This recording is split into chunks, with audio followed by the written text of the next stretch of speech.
생각보다 다들 약속을 다 지켜주셔서 항상 저희가 항상 늦게 와서 그랬는데 오늘 약속을 지켜주셔서 이제 시작하면 될 것 같습니다. 저희가 그 질문지에 대해서는 이제 저희가 그 교수님께 드렸고요. 채팅방에 저희가 일단은 질문지를 올려놨습니다. 그래서 일단 말씀드린 대로 책에 관련된 질문지는 한 7가지 되는 것 같아요. 그래서 그 부분에 대해서 일단 교수님께서 책에 대한 이 의도라든가 이걸 좀뭐 짧게라도 좀 이렇게 이 책에 대해서 저자로서 하고 싶으신 말씀 해 주시면서 두 번째는 각각에 대한 질문에 대해서 제가 이제 1번부터가 좀 책 1장부터 쭉 질문을 해 놓은 거거든요. 그래서 그 질문에 대해서 그 질문하신 분께서 교수님께 질문하고 교수님께 답변하는 식으로 그렇게 좀 묻고 답하기를 진행하도록 하겠습니다. 예. 그렇게 진행하는데 질문 있으신지요? 아, 네, 아닙니다. 그냥 네, 하겠습니다. 네, 알겠습니다. 그럼 진행하겠습니다. 예, 교수님 부탁드리겠습니다. 대책 마태복음서 해석 말씀하시는 것 같은데 예, 맞습니다. 예, 예. 그 책은 신학 전공생들을 위해 쓴 거기 때문에 어, 평신도라고 하는 분들, 평신도가 아니어도 신학을 전공하지 않은 분들은 읽을 그냥 필요, 회계 만원 하고 넘었어.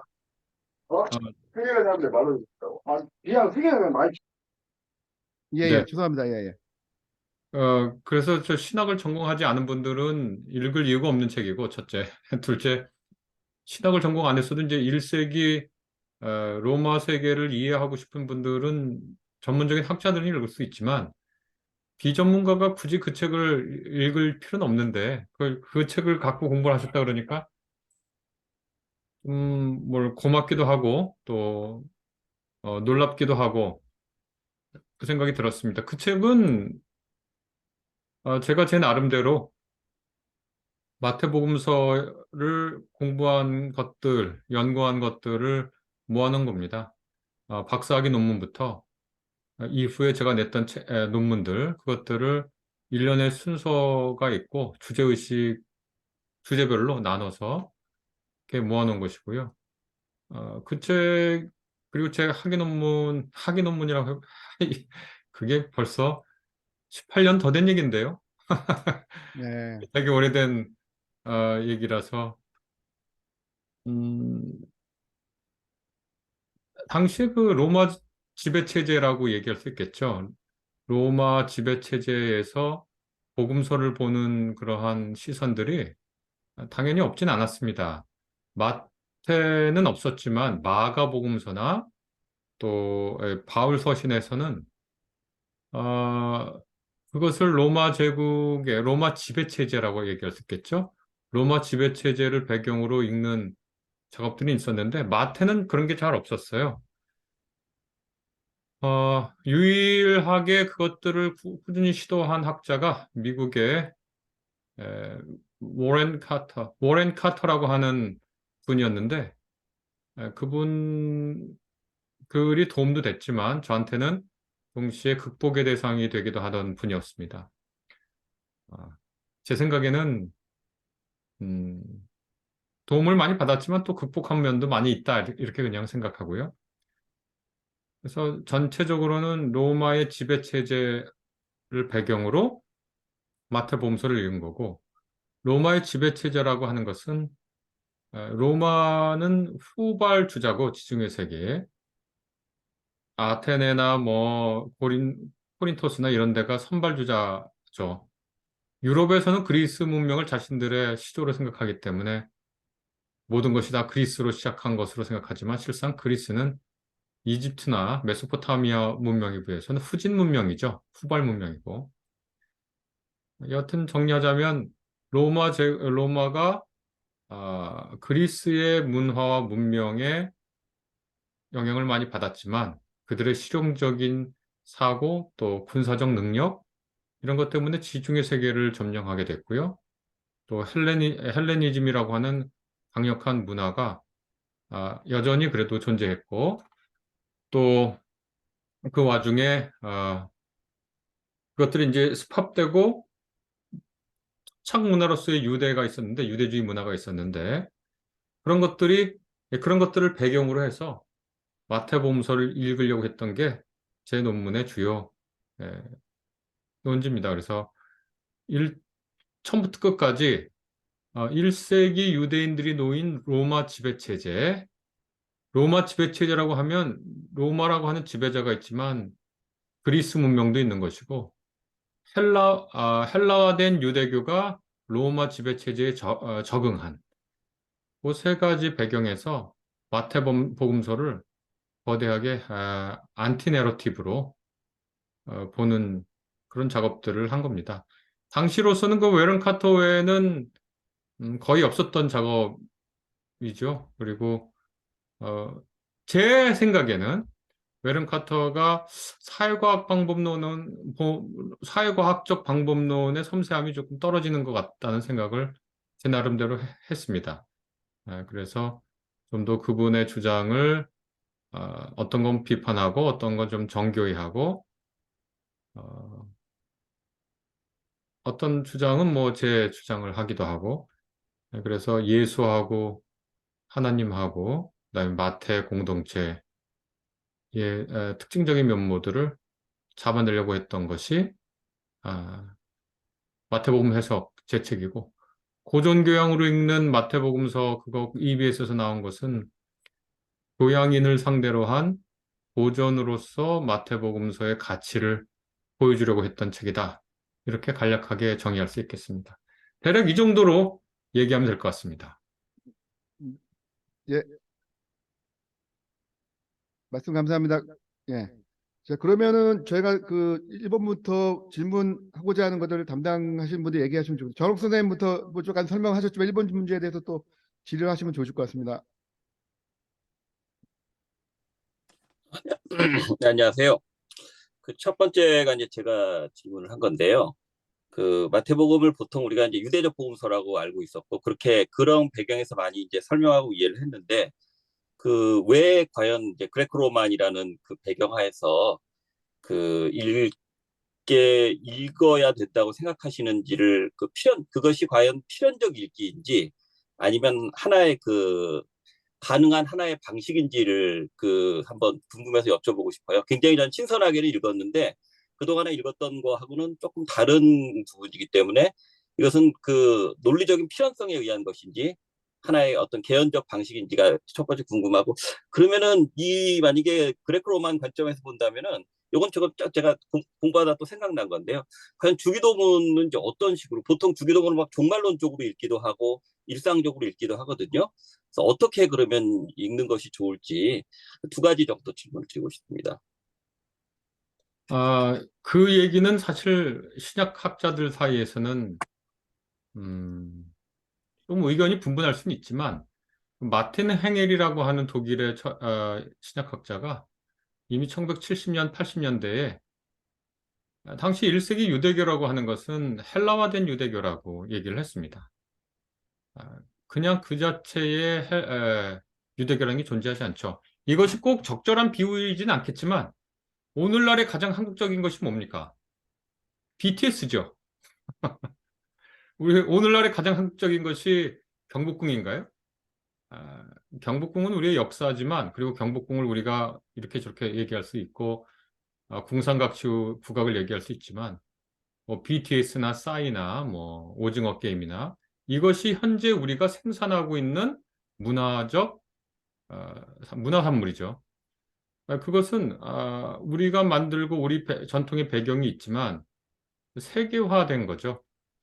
유대교 역시 유대 지역에 있던 사람들의 신앙도 있지만 이집트 알렉산드리아의 필론이라고 하는 사람의 유대교, 완전히 헬라화된 유대교가 있고 디아스포라의 유대교가 또 있습니다. 바울 같은 경우에도 타르서스 출신으로 헬라어로 시작 성서가 기록됐잖아요. 아람어로 기록된 게 아닙니다. 이게 굉장히 중요한 사실입니다.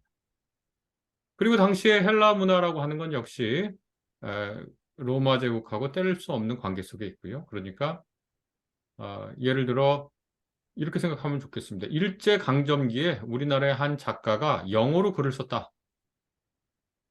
그러면 우리가 그 일제강점기에 우리나라 작가가 영어로 글을 썼으면 그 글을 읽을 때는 어떤 배경을 가지고 읽어야 되는가? 그러면 우리나라 전통도 있지만 일본 강점기라고 하는 것도 있고 일제 강점 지배 체제죠. 영어로 썼다고 하면 또 그것이 영어라고 하는 맥락 속에 들어가는 거니까 영문학의 맥락 속에 들어가는 거니까 제가 생각할 땐 필연적입니다. 필연적입니다. 일제강점기 우리나라 작가가 영어로 글을 썼다. 이렇게 느끼면 그 글을 읽을 때 어떤 자세를 취해야 되냐? 한국적인 거? 그 사람이 한국이니까 한국에 관한 이야기를 썼으니까 한국 전승에 갖고 와서 그렇게만 봐서는 그 글을 온전히 이해하는 폭이 좁을 수 있다. 그래서 지금 말씀해 주신 질문자분의 질문을 제가 정리하면 필연적이냐 아니면 하나의 방법이냐? 저는 필연에 가깝다고 생각합니다.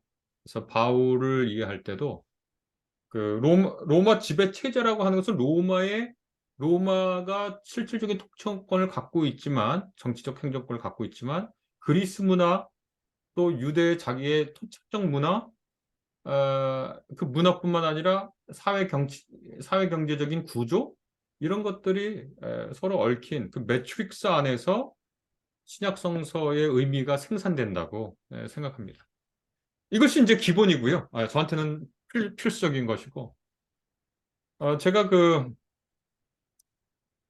논문을 하나 쓴 거 포도원 주인의 정의롭고 자비로운 포도원 주인의 비유에 대한 논문을 썼는데 저 나름대로는 괜찮은 논문이라고 생각했는데 그 논문 심사자 중에 하나가 아니 마태복음서가 유대적 배경인데 유대 사람들의 맥락에서 써야지 왜 그런 아리스토텔레스의 정의론, 헬레니즘의 정의론의 바탕으로 그걸 이해하려고 하느냐 그런 질문에서 나는 그 심사자를 한번 만나보고 싶더라고요.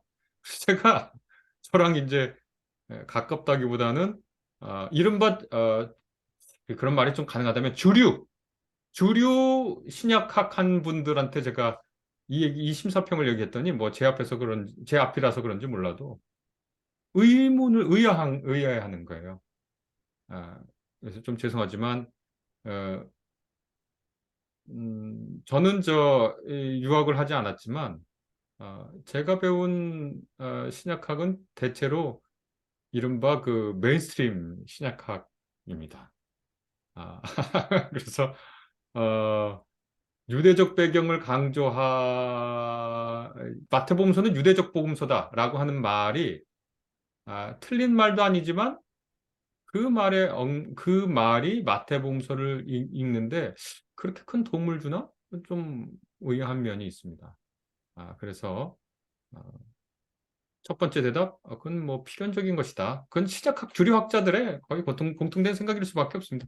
그거는 뭐 너무 필연적인 거고. 그리고 당시 유대교라고 하는 것이 이미 헬라화된 유대교라고 하는 것은 신약학자들 사이 공유하는 거고. 당시에 헬라의 문화가 로마 문화라는 게 헬라 문화를 번역한 것이 많거든요. 그래서 라틴어가 원래는 그렇게 풍요로운 언어가 아니었는데 그 전에 키케로나 그 당시 그보다 조금 더 윗대의 로마의 작가들이 그리스어를 라틴어로 번역하면서 라틴어가 풍요로워졌습니다.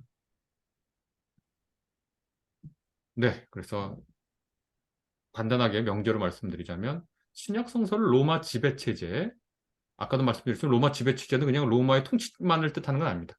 로마 지배 체제 아래서 읽는 것은 제가 생각할 때는 필연적이다 이렇게 생각하고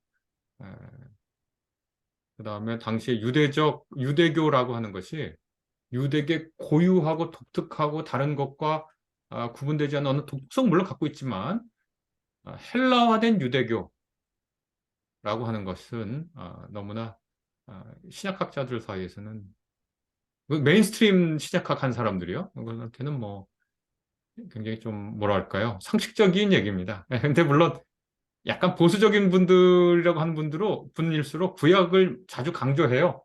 구약이나 유대 전승.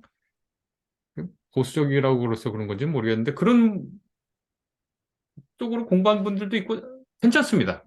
그러니까 구약 전승에서 구약 전승이나 구약을 배경으로 마태복음서를 읽겠다 괜찮습니다. 하나의 자기의 선택입니다. 그러나 제가 맨 처음에 드린 말씀 일제강점기에 한국 조선인이 영어로 글을 썼다면 우리는 어떻게 읽어야 되겠는가, 이 글을? 저는 대답은 분명할 거라고 생각합니다. 네. 예, 답변 감사합니다. 두 번째 질문, 박종호 선생님, 이제, 해주시면 될 것 같습니다. 예, 네. 어, 저는 이제 그 마태복음 5장 5절 그 온유한 자는 복이 있나니에 대한 교수님이 그 논문을 읽고 이제 질문한 건데 거기에서 이제 그레코 로만 세계에서 이 마태복음이 나눈 그 복 있는 자 8개의 그것은 이제 이상적인 통치자의 덕목이라고 이렇게 설명하셨는데요. 그렇다면 그 A 환자는 복이 있나니 이 B를 뭐 이렇게 얻게 된다라고 했을 때 그 8개 중에서 이제 그 온유 환자는 이제 뭐 적에게도 이상적인 왕은 적에게도 긍휼을 베풀고 그 복수하지 않는 어떤 그런 덕목으로서의 그 통치자의 덕목을 설명한 것들을 잘 읽고 조금은 이제 그렇게 볼 수도 있구나라고 생각하는 동시에 이제 첫 번째 나오는 심령이 가난한 자는 복이 있다 할 때 이것에 대한 것은 어떻게 그러면 그 당시에 통치자의 덕목으로 바라보고 해석할 수 있는지 여기에 대한 좀 의문이 생겼거든요. 그래서 사실 온유한 자뿐만 아니라 모든 항목에 대해서 다 그렇게 해석할 수 있는 것인지 다른 것들은 좀 어떤 부분은 어, 애통하는 자, 뭐, 의에 줄이고 목마른 자, 긍휼이 이기는 거, 마음이 청결한 거, 화평케, 어떤 부분에서 이해되는 구석이 있는데, 제일 첫 번째 나오는 그 심령이 가난한 자에 대한 부분은 그 통치자의 어떤 덕목으로 이해할 수 있는지 좀 알고 싶습니다. 산상순이라고 하는 것은, 이게, 간략하게 얘기하겠습니다. 마태복음 1장 보면 예수가 족보를 통해서 다윗 가문의 통치자로 와서 바빌론 포로기를 끝내는 존재로 왔다는 거예요. 그 다음에 2장에 보면 이집트 탈출처럼 출애굽기처럼 영아 학살을 겪어요. 그 다음에 3장에 세례를 받습니다. 출애굽 이야기를 되살리는 겁니다. 모티브를. 그러니까 태어났어요. 그 다음에 학살을 피해서 물을 지나요. 광야에서 40일 시험을 봤는데 광야에서 40년 돌아다닌 것과 계속 참 이스라엘로서의 예수의 모습도 겹쳐져요. 그러니까 우리가 이 마태복음서라고 하는 내러티브는 샌드위치입니다. 굉장히 두툼한 빵 깔고 뭐 치즈, 햄, 뭐 채소 올려놓고 그러니까 이거를 이렇게 여기서 딱 빼면은 햄만 빠져서 햄으로 뭐 1장부터 마태복음 첫 끝을 볼 수 있지만 실상 마태 저자는 샌드위치를 지금 우리한테 제공하고 있는 거거든요. 그래서 1장부터 28장까지 통치자의 눈으로 볼 수 있고 그 전승의 매트릭스를 이렇게 샌드위치로 갖고 있는 겁니다. 그래서 1장은 왕의 통치자의 탄생, 2장은 딱 그 이스라엘이 영아 학살한 거, 출애굽 얘기를 계속 겹치는 거예요. 3장에는 이제 세례를 받고 물을 건너죠. 세례를 받는 건 물을 건너는 거고, 네 번째는 광야에서 시험을 받는 건 40년 이스라엘.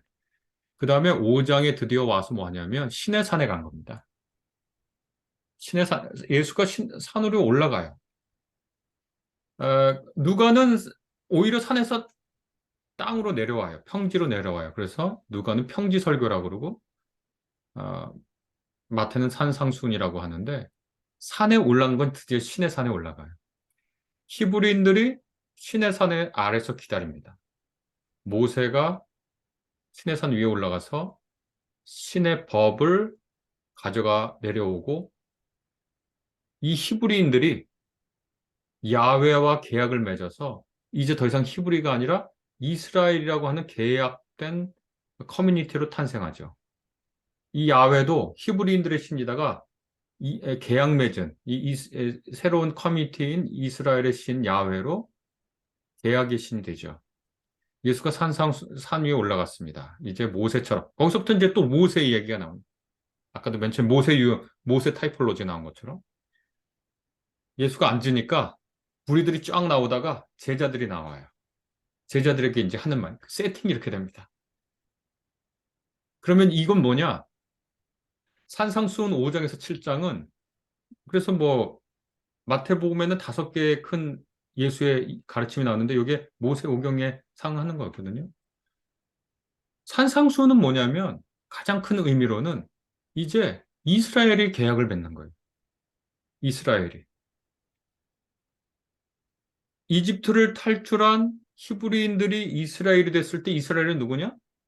그 이스라엘은 야훼 신과 계약을 맺어서 아브라함의 약속, 곧 복의 근원이 되고 이방 나라가 이스라엘을 통해서 참 하나님을 보고 이방들이 외국인들이 이 이스라엘을 통해서 복을 나눠받고 이스라엘의 하나님을 찬양하는 거죠. 모세를 통해서 이스라엘이 탄생했듯이 이제 예수를 통해서 새 계약 커뮤니티가 탄생합니다.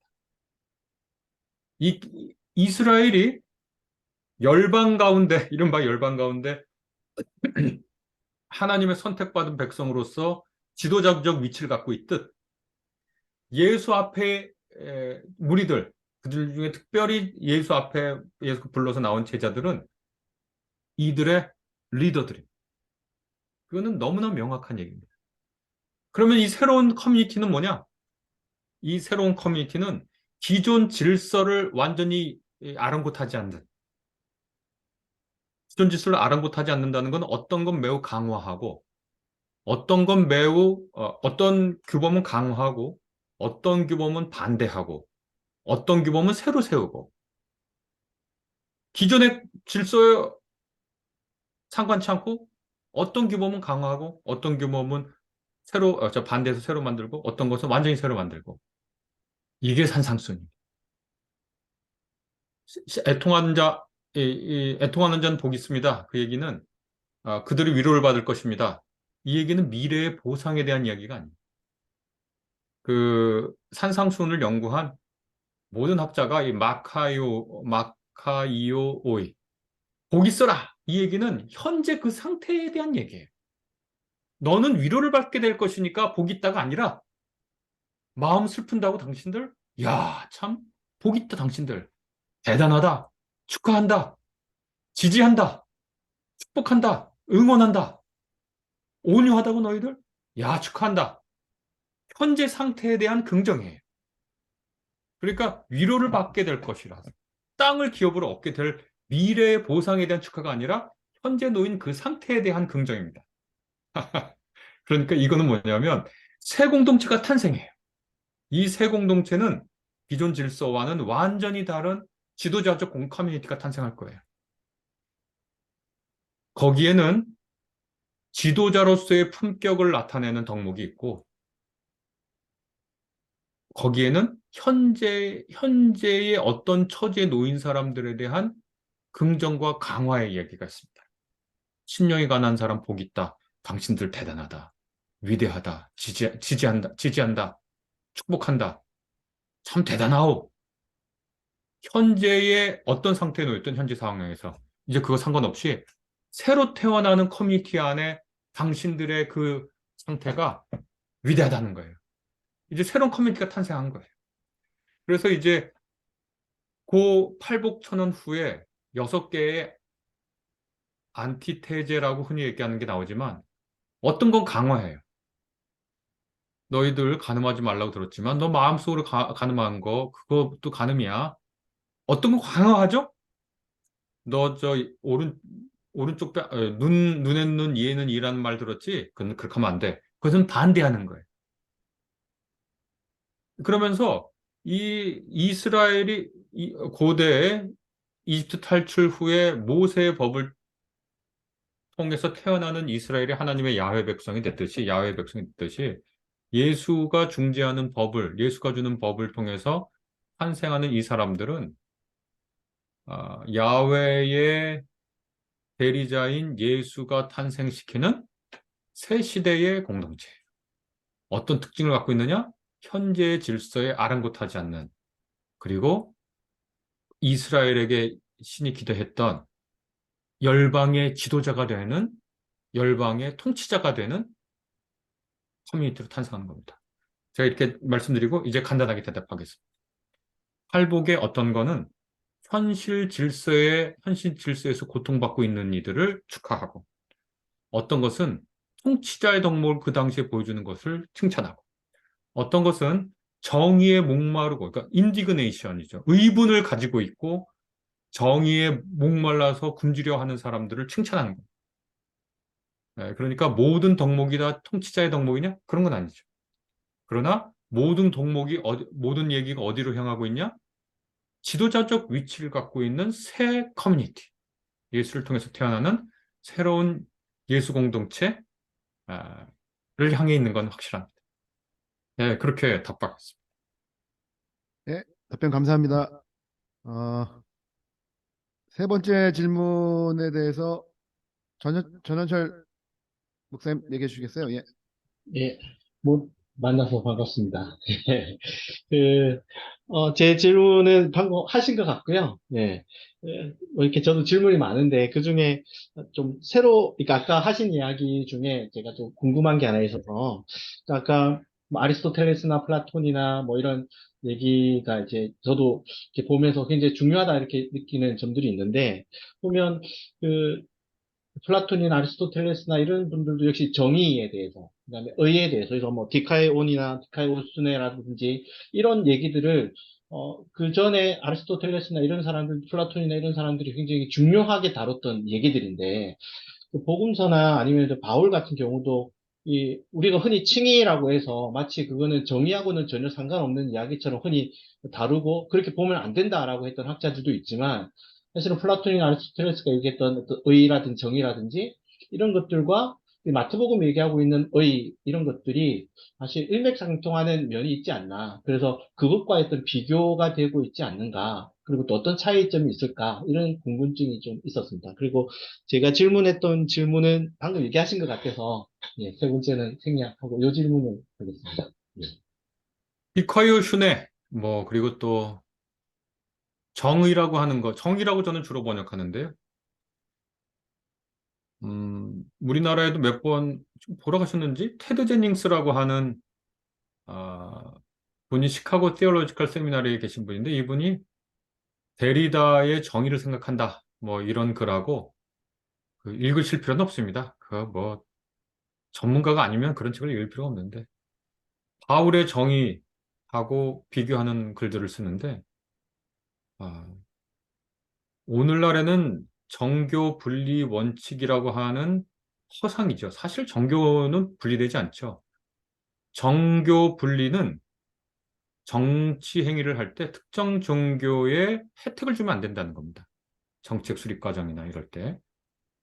그 외에 정치와 종교가 분리될 수가 없죠. 그건 뭐 오늘날까지도 그렇고 분리된 적도 없고 마찬가지입니다. 정의라고, 기독교나 이런 데서 쓰는 의롭다고 하는 말, 이 말이 결코 이른바 세속적 용법하고 분리된 독특한 용법으로 사용된다? 저는 그렇게 생각하지 않습니다. 그렇게 하면 구약의 예언자들의 이야기는 다 날아가게 됩니다. 그리고 마태나 복음서 기자들이나 또 바울 역시 우리가 지금 생각하는 정의, justice, 이것을 우리가 정의가 뭐냐고 물어보면 우리가 말하기가 쉽지 않거든요. 정의가 뭡니까? 그러면 뭐 아리스토텔레스를 배운 분은 각자에게 각자의 몫을 주는 것이다, 이렇게 얘기하는데, 각자의 몫이 그럼 어떻게 배분됩니까? 능력주의 사회에서는 자기가 능력을 발휘한 만큼 받는 건데, 그것은 능력주의 사회니까 그렇죠. 계급 사회에서는 계급에 따라 받습니다.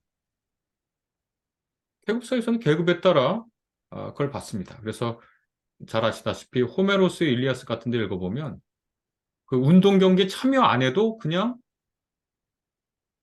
몇 등을 해요. 뭐 참여 안 해도 심지어. 그러니까 우리가 쉽게 정의라고 하면 종교나 특별히 우리 구약이나 신약에서 쓰는 정의라는 말하고 아리스토텔레스나 라틴어 유스티티아인데 유스티티아 이런 것들이 분리되어 있다고 생각하지만 전혀 그렇지 않습니다. 제가 생각할 때는 어, 각각의 독특성을 인지한 채 그것들이 공통성을 찾아서 충분히 이해할 필요가 있습니다. 예를 들면 마태복음서 12장에 보면 예수가 예언된 거죠. 그가 이방의 정의를 실행할 것이다 이런 얘기가 있는데 그때 그 정의가 어, 우리가 흔히 말하는 저스티스하고 무슨 차이가 있겠습니까? 마태복음 23장에 너희가 근체와 회양과 박하의 11조는 드리면서 정의와 자비와 신의는 저버렸다. 그때 그 정의가 그, 의라고 번역했나? 의와 신과 이렇게 번역하는지 모르겠는데 개역 개정에서는 무슨 차이가 있겠습니까, 그게? 그 일반적으로 쓰는 정의하고. 그래서 우리가 그 종교개혁 특별히 이제 마르틴 루터에 대한 형식적 이해, 도식적 이해에 따라서 의라고 하는 것은 하나님께서 인간에게 주는 것이고 우리가 어떤 의를 성취할 수 없다. 이런 도식은 매여 있으니까 교회 영역에서 종교적인 의만 자꾸 생각하지만 실상 마태복음이나 바울에 있는 의라는 얘기도 결코 종교적 영역에 한정된 말들은 아니다. 마태복음서에는 디카이오 슈네라는 말이 7번 나옵니다. 그중에 학자들이 맨날 논쟁했던 게 80년대, 90년대 논쟁했던 게 뭐냐면 이 디카이오 슈네는 하나님이 주신 의인가요? 아니면 인간이 쟁취하는 의인가요? 독일 학자들. 하나님이 주는 의다, 아니다, 인간이 주는 의다, 아니다, 섞여 있다. 맨날 이런 논쟁하고 있었거든요. 예.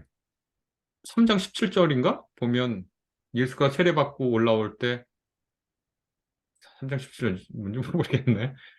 예수가 세례자 요한에게 세례해달라 그러니까 세례자 요한이 거부하니까 우리가 이렇게 해서 모든 의를 이루는 것이 합당하다. 그때 모든 의는 뭐냐? 이런 논문들 많았거든요.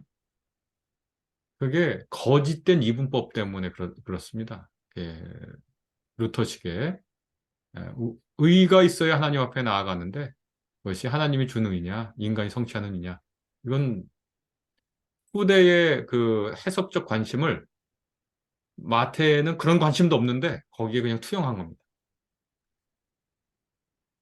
네, 그래서 결국 그렇게 말씀드리겠습니다. 제가 디카이오 슈네가 마태복음서에 7번 쓰였다. 이 얘기는 제가 신약학 공부 요즘 잘 안 하는데 오래간만에 한 것 같으네요.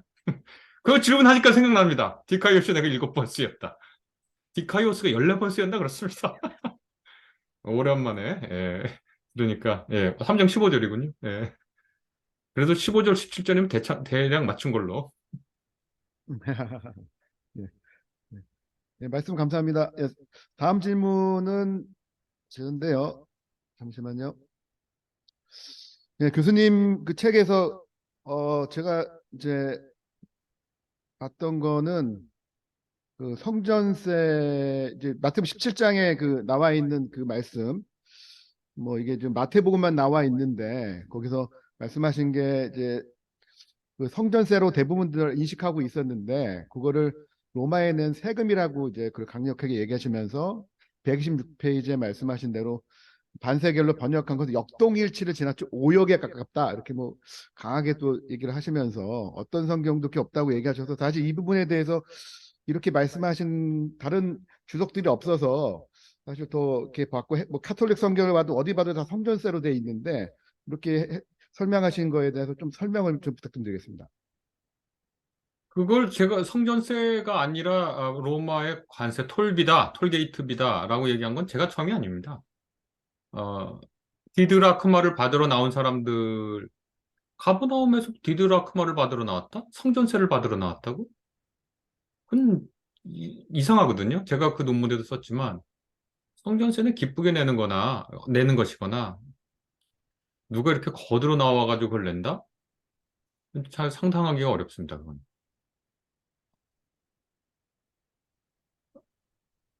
그리고 이제 디드마크라를 반쉐켈로 번역한다?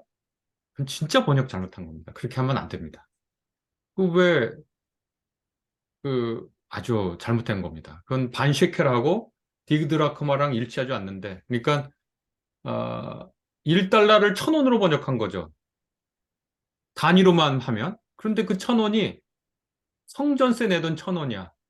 그러니까 그 성전세를 느끼도록 그렇게 번역. 그거는 너무 심한 오역 같습니다. 개역개정도 그렇게 번역을 유지하는지 모르겠는데, 새 번역이나 이런 데는 성전세로 바꿨죠. 한국 천주교 성경인가 가톨릭 200주년 성경에서는 디드라크마 받는 사람 이렇게 나옵니다.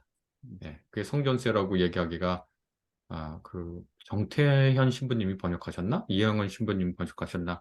여튼 어떤 분이 번역하셨는데 성전세라는 말 안 하고 디드라크마 이렇게 했던 것 같은데 가톨릭 특유의 그렇게 번역합니다. 네, 첫 번째 드린 말씀은 마태복음 17장에 있는 24절에 있는 디드라크마 받으러 나온 사람을 어, 로마의 세금으로 본 사람은 제가 처음이 아니다. 그 말씀을 이제 드리고 그런데 대부분의 사람들이 그걸 계속해서 성전세로 보고 싶은 모양이죠. 그래서 그렇게 이제 번역한 거죠. 아마 제 논문인데 아마 읽어보진 않으셨겠죠. 마태복음 28장에 보면 예수께서 제자들에게 지시한 산에 제자들이 올라갔는데 그들이 예수를 배웠고 경배하나 그러나 그들 중에 의심하는 사람들도 있더라. 이런 구절이 있잖아요. 제가 그거 번역 잘못된 거라고 쓰는 논문도 있습니다. 거기 보면 some of them이 아닙니다. 헬라어를 읽어보면은 그냥 they입니다. 그들은 그러니까 그냥 번역하면 그들은 예수를 배웠고 경배하면서 의심하였다 이렇게 돼야 됩니다. 참 희한하죠? 제가 지금 이 말씀을 왜 드리냐면 번역에 대한 말씀을 드리는 거예요. 어, 거의 모든 성경, 뭐 독일어 성경이나 프랑스어 성경이나 우리나라 말도 거의 다 그들은 경배했지만 그 중에 몇몇은 의심하였다 이렇게 되어 있어요. 거기에 대한 주석들이 뭐냐면 어, 문법적으로 그게 말이 안 되니까 어거지 문법의 사례를 갖고 오든가 아니면 한 제자 말고 다른 사람이 있었다는 식으로 주석을 하든가. 근데 그런 모든 어, 번역의 그 전제는 뭐냐면 인간은 경배하면서 동시에 의심할 수 없다는 거거든요. 그게 전제잖아요. 그들은 문장 그냥 헬라어 맨 처음에 배운 사람한테 이거 주고 번역해봐 그러면은 그들은 경배하면서 의심하였다 이렇게 되거든요. 번역하거든요. 너무 쉬운 거예요. 헬라어로. 그런데 그걸 번역하는 사람들이 그렇게 번역을 못해요. 왜냐하면 사람은 경배하면서 의심할 수 없다고 생각해 동시에. 아니, 사람은 얼마든지 경배하면서 의심할 수 있어요. 의심하면서도 경배할 수 있고. 그러니까 그것은 번역가의 해석적 인간에 대한 이해가 들어간 거예요. 그래서 제가 무슨 논문을 썼냐면, 그렇게 번역하면 안 되고, 있는 그대로 번역해야 된다. 그들은 경배하면서 의심했다고. 그렇게만 얘기하면 그 논문이 실리겠습니까? 마태복음서를 쭉 뒤져서 우리가 반대되는 감정이라고 하는 거를 동시에 갖고 있는 것. 의심과 불신. 이것을 동시에 한 사람이 한 장소에서 갖고 있는 거. 그 사례를 찾고 기존의 학자들이 주장했던 그것들이 문법적 근거가 없다는 걸 다 밝혀서 주장했죠. 자, 그러면 다시 성전세로 가겠습니다. 그게 디드라크마가 왜 성전세죠? 왜 성전세죠? 그런 게 머릿속에 있기 때문입니다. 성전세를 거들어 왔구나. 왜냐면 그 뒤에 너희들은 누구한테 세금을 받냐? 자기 아들들한테 받냐? 남한테 받냐? 남한테 받습니다. 이게 예수님의 하나님 아들됨에 대한 얘기, 성전에 대한 이야기인가? 이렇게 생각하는 겁니다. 그러니까 그런 번역에는 로마의 세금이 얼마나 1세기 유대 민중들에게 아, 저 아주 그 현실적인 문제, 현실적으로 내가 계속 내던 통행세 문제인지 와닿지 않는 거거든요. 저는 여러 근거를 통해서 그것이 에, 로마의 세금을 건다고 보는 것이 훨씬 더 적절하다는 걸 얘기한 겁니다. 그걸 왜 성전세로 보지? 디드라크마를? 로마가 인두세나 관세를 거둘 때 제일 흔하게 걷던 단위인데 그 논문에서 제가 조금 그거는 이제 다른 사람들이 다른 분들도 한 얘기고 제가 그 논문에서 좀 기여했다고 제가 이런 말을 쓰는 게 좀 창피하긴 한데 맨 처음으로 기여했다고 생각하는 거는 집 밖과 집 안을 나눠서 마태 교회가 어떻게 로마 지배 체제에 에서 살아남을 수 있는 생존 전략을 취했는가입니다. 집 안에서는 예수가 모든 것의 주권을 갖고 있는 사람이라고 하는 것을 확인하고 집 밖에서는 그들을 도발하지 않는 거죠. 스칸달로 하지 않습니다. 그것이 마태의 생존 전략이었다. 그렇게 얘기하는 게 제 이른바 공언이라면 공언입니다. 다른 학자들은 주로 그런 얘기들을 안 했거든요. 뭐 대치했다느니, 뭐 굴복했다느니, 뭐 이런 얘기를 해요. 근데 저는 마태의 생존 전략은 교회 내에서 예배 드릴 때는 예수의 그런 주권을 확인하고 교회 밖에, 커뮤니티 밖에서는 세금을 내는 문제없는 시민으로 살아갔다.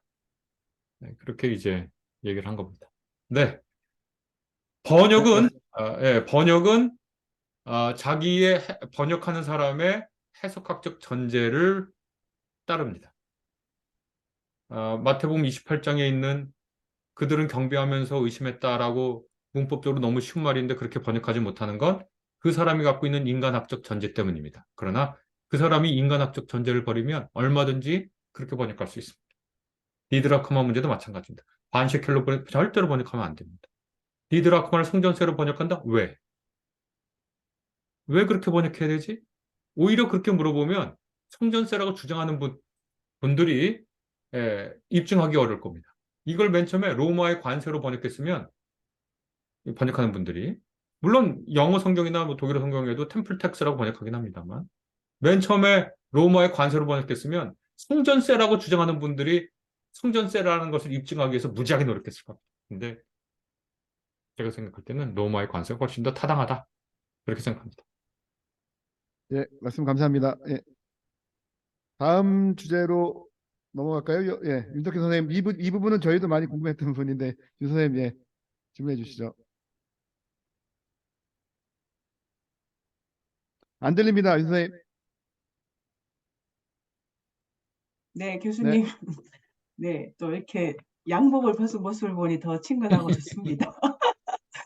저는 이 책 읽으면서 되게 신선했어요. 이전에는 좀 유대교적 배경에서 해석했던 것들을 많이 들었는데 또 이런 또 관점으로 이렇게 해석하는 게 되게 신선했고요. 그래서 되게 저는 평신도지만 되게 재밌게 읽었습니다. 이 책을 이해는 다 100% 못했지만 재밌게 읽었고요. 질문 이게 틈틈이 이게 책에서도 좀 다뤘고 또 이 마태 공동체 연구사라는 이 꼭지에서도 좀 읽기는 했는데 좀 이 마태 공동체가 그러면 그 기존에는 그 마태복음 안에 이제 그 유대적 요소와 반유대적 요소가 이렇게 들어가 있다 이렇게 얘기하면서 주요 타겟은 그 유대인 개종자를 대상으로 한 것이다라고 얘기했고 또 기존에는 이제 그런 마태복음을 그 유대교적 그거로 배경으로 보는 이유가 그 마태가 계속 강조하는 것을 구약의 성취로서 신 예수이기 때문에 아마 유대교 개종자들을 대상으로 이 마태복음을 썼을 것이다. 이렇게 좀 많이 배웠었거든요. 근데 이 책을 읽으면서 이제 그 마태 공동체 연구사도 그렇고 중간중간에 그 마태 공동체가 도대체 어떤 부류의 사람들이었고 이 마태복음은 도대체 누구를 좀 주요 타겟으로 쓰였는가 좀 그런 부분들 그리고 뭐 하늘에서 매면 땅에서 불다 하면서 그 마태 공동체가 되게 작은 그 존재들이지만 되게 하나님이 그런 큰 어떤 역할을 하는 존재로 부각시킨다고 좀 봤거든요. 그래서 그 마태 공동체는 좀 어떤 성격이고 또 이 마태는 누구를 겨냥해서 이 책을 썼는가 이런 것들이 좀 궁금합니다. 18년 전에 쓴 책인데 그 공부해서 쓴 건데 신선하다니까 네, 많이 잘못한 것 같으네요. 많이 닮은 것 같습니다.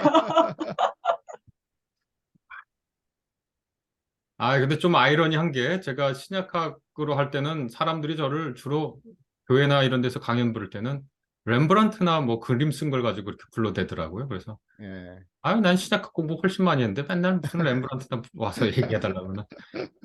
근데 요즘은 무슨 신약학에 대해 와서 자꾸 얘기해달라고 그러니까 참 이게 뭐 어떻게 된 건지 모르겠습니다. 이 팔자가.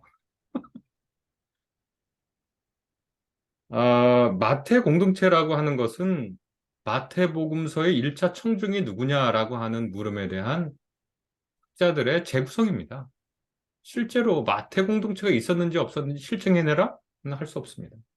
그래서 리처드 보칸 같은 분은 저는 뭐 동의하지도 않고 그렇게 중요한 학자라고 생각하진 않는데 우리나라 분들은 뭐 그렇게 좋아하더라고요, 리처드 보칸을.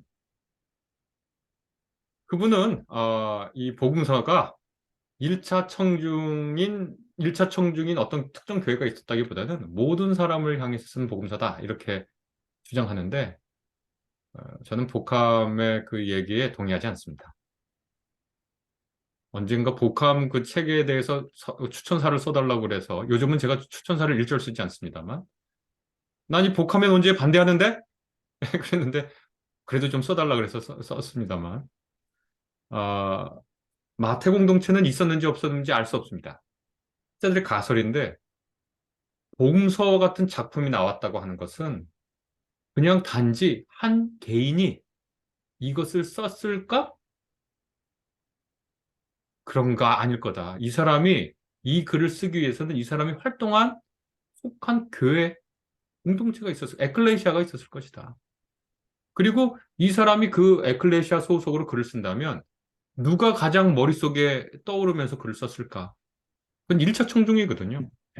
제가 지금 여기서 말을 하는데 여러분을 향해 말을 하지 지금 굉장히 이렇게 수준 높은 질문 평신도가 왜 이런 질문을 하는지는 잘 모르겠는 이 질문을 어, 받지만 지금 질문한 여러분을 향해서 말을 하잖아요.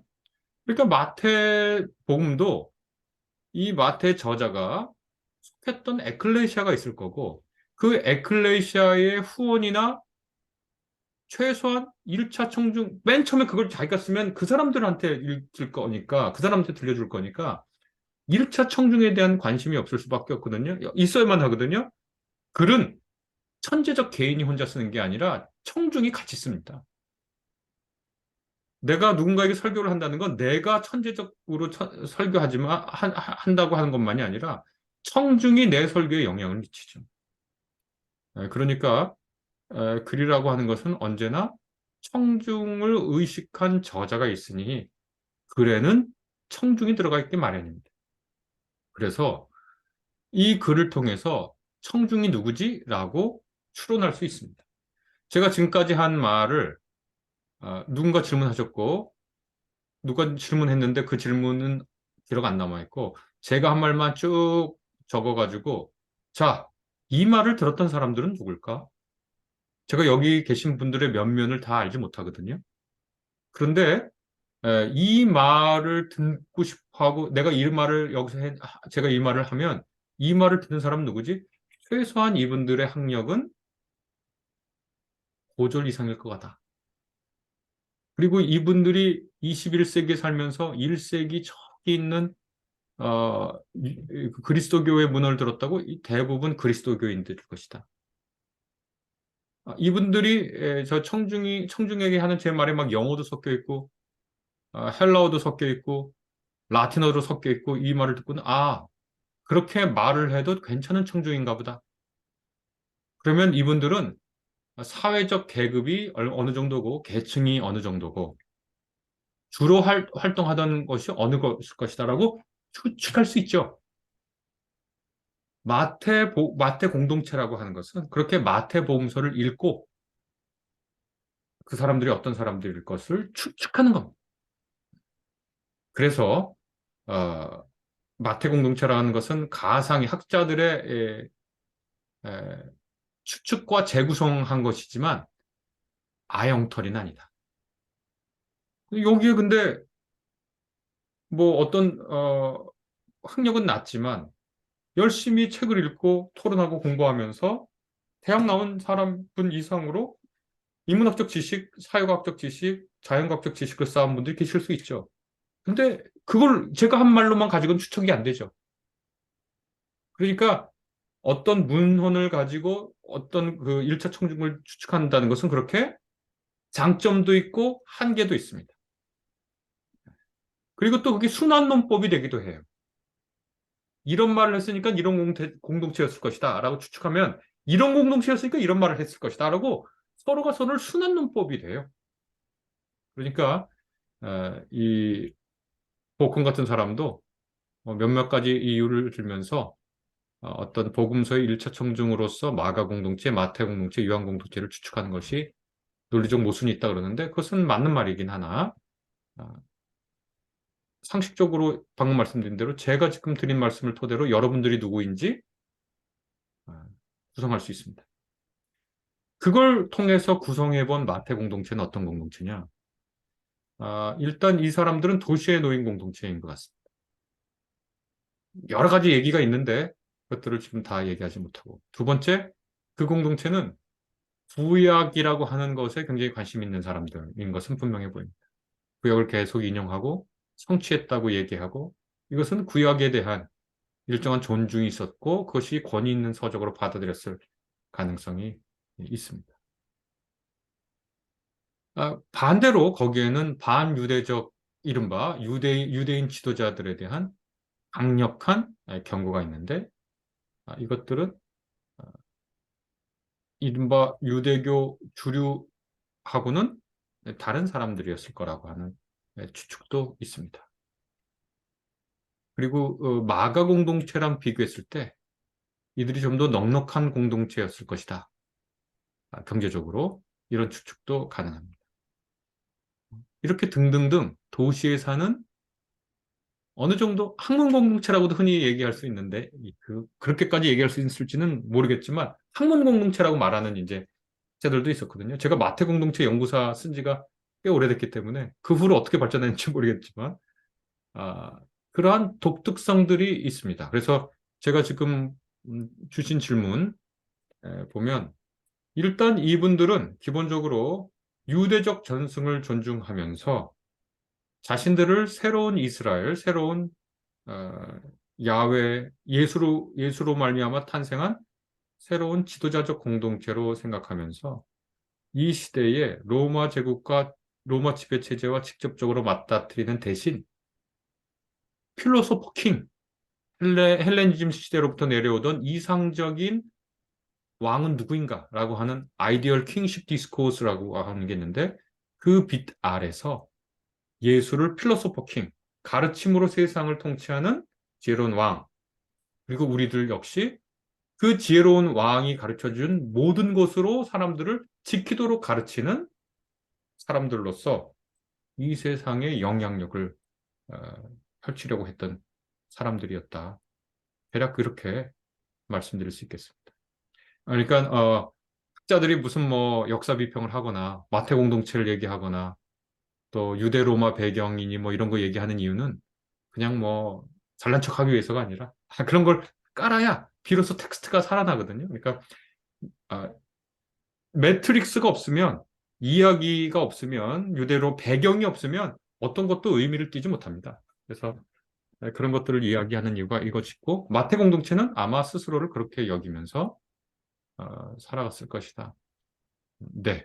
그리고 제가 그 마태복음 해석에는 없는데 죄송합니다. 원래 학자들이 자기 잘난 얘기를 한두 번 계시긴 하거든요. 잠깐 용서해 주시고. 요즘 구약에서 무슨 뭐 트라우마 개념을 가지고 연구하는 것들이 뭐 새로 나왔다 뭐 그런 얘기하는데 제가 2008년도에 마태복음서를 보니까 너무 폭력이 심해요. 자해와 가해의 폭력이 다른 복음서와 비할 수 없이 심합니다. 그래서 이 마태복음서는 이렇게 폭력으로 점철되어 있는가? 제가 그걸 폭력의 트라우마를 겪은 공동체라고 얘기를 하면서 어떻게 이 마태 공동체가 이 폭력의 트라우마를 그 정신분석학 개념으로 워킹 스루라고 하는데 훈수비라고 번역하는데 우리나라 심령용어로 어떻게 훈수해 나가고 있는지를 쓴 논문이 있습니다. 그것도 벌써 15년 전에 쓴 논문인데, 그런 것들을 합니다. 그러니까 마태복음서를 읽고 이 모든 작업은 마태복음서를 잘 이해하기 위한 겁니다. 그래서 마태복음서 보면 마태에만 나오는 특수 비유가 5개가 있는데 모두 다 폭력적 결말로 끝나요. 자해 본문도 한 번 더 나오고 마가에 비해서. 왜 이렇게 폭력을 사람 혼인잔치에 안 왔다고 막 군대를 보내가지고 한 마을을 다 숫대박 만들고 세상에 그렇게 폭력적인 왕이 어디 있습니까? 왜 이렇게 폭력을 행하는가? 이런 것에 대해서 쓴 논문을 2008년에 했는데 요즘 뭐 국회학자들이 그러고 한다고 어디 가서 제가 먼저 했다고 좀 알려주세요. 오래전에 먼저 했다. 예, 말씀 감사합니다. 마태 공동체에 대한 궁금증이 굉장히 많은데요. 그 다음 질문도 뭐 전원철 목사님 해주시면 되실 것 같은데요. 예. 우리, 저희가 원래 그냥 막 질문했는데, 이번에는 순서를 막 써가지고 해가지고, 제 질문이 막 좀 나눠져 있어갖고, 좀 그렇긴 한데, 앞에 그 정의에 대해서 이렇게 얘기해 주셔서 좀 감사드리고요. 라이터스니스니, 뭐, 저스티스니, 이런 부분을 좀 얘기해 주셔서, 좀 저도 조금 정리가 돼서 감사드리고요. 그 6번째 질문이 사실은 그 제가 여기에 12번째 질문하고 좀 연결이 되는 것 같아서 같이 질문을 좀 드려보겠습니다. 이게 뭐 6번째 질문은 제가 이게 이게 마태복음이 언제 쓰여졌는가 해서 70년대 이전이냐 아니면 70년대 이제 그 이후에 이제 중간쯤에 있을 때냐 아니면 이제 좀 축출당한 이후냐 뭐 이런 질문과 좀 연관해서 12번도 보면 그 최근에 그 신약화 연구 동향이라는 책을 보니까 그 건드리라는 학자가 그 어, 어, 뭐지? 베드로가 건드리는 베드로가 어, 배교자다. 뭐 이런 어떤 이제 접근을 했더라고요. 그래서 좋은 마태복음은 결국 베드로에 대해서 아주 긍정적인 입장이라기보다는 오히려 부정적으로 얘기했고, 그리고 이제 오히려 그 누가나 요한이나 뭐 다른 서신들이 다른 이제 복음서나 이런 것들이 오히려 그 베드로를 옹호해주는 뭐 이런 이제 글이지만 어쨌거나 마태는 좀 베드로에 대해서 부정적이다. 뭐 이런 게 이제 그 건드리의 의견이었는데 그것과 좀 연관해서 생각해 보면 그 베드로가 이제 우리가 흔히 생각할 때 베드로의 가장 큰 바울과의 문제점이 이제 그 안디옥 사건이었고 그런 것 때문에 이 마태 공동체가 오히려 이런 베드로에 대한 어떤 부정적인 그러니까 이게 70년대 이전이면 베드로에 대한 어떤 부정적인 입장이 있어서 이런 것들을 쓴 것일까 뭐 이런 생각을 좀 해보기도 했고요. 그러나 이제 나중에 뭐 이제 베드로가 순교를 했기 때문에 결국은 베드로가 거짓 제자가 아니라는 것이 누구나 다 인정했던 일이어서 뭐 이게 80년대 이후에서는 그런 이유에 써졌다면 그러면은 단순히 이 베드로를 부정적으로 보는 게 그 당시에 어떤 그 율법을 뭐 이렇게 강조하면서 바울과 이런 그 문제가 생겼을 때, 그때라기보다는 좀 그, 이 바울, 그러니까 그, 마태 공동체 안에 어떤 그 베드로에 대한 어떤 좀 다른 의견을 갖고 있었기 때문에 또 그런 게 아닐까. 좀 이런 생각도 해보면서 좀 이렇게 두 가지를 좀 뭐 고민을 좀 해보는 것 같습니다. 군두리 선생님은 굉장히 오래된 분인데요. 이분이 그 마태복음서 주석을 낸 것도 아마 1982년인가? 4, 5년 정도에 낸 것 같은데 새로 내셨나요? 돌아가시진 않았나? 굉장히 오래된 분입니다. RH 군두리라면. 예. 제가 이분이 베드로에 대해서 어떻게 말씀하셨는지 기억을 못 하는데 이게 도대체 무슨 소린가 이렇게 생각하실 분들이 계시기 때문에 제가 잠시 설명을 해드리겠습니다. 얘기를 해보겠습니다. 초기 기독교는 초기 기독교에 대해서 흔히 뭐 초대교회로 돌아가자라고 하는 말이 있지만 그 말은 굉장히 적절하지 않은 말입니다. 초대교회도 그냥 사람 모였던 데고 성령의 은사가 나타나기도 했지만 이상한 일도 많이 했고 그 중에 하나 이상한 일이라고 해야 될지 아니면 인간사에 다 있는 일인지 늘 싸우거든요. 바울과 바나바도 싸우고, 베드로하고 바울도 싸우고, 베드로하고 바울하고 싸울 때 바나바는 베드로 편 들고, 그래서 다 싸웁니다. 야고보, 예수의 동생 야고보하고, 아,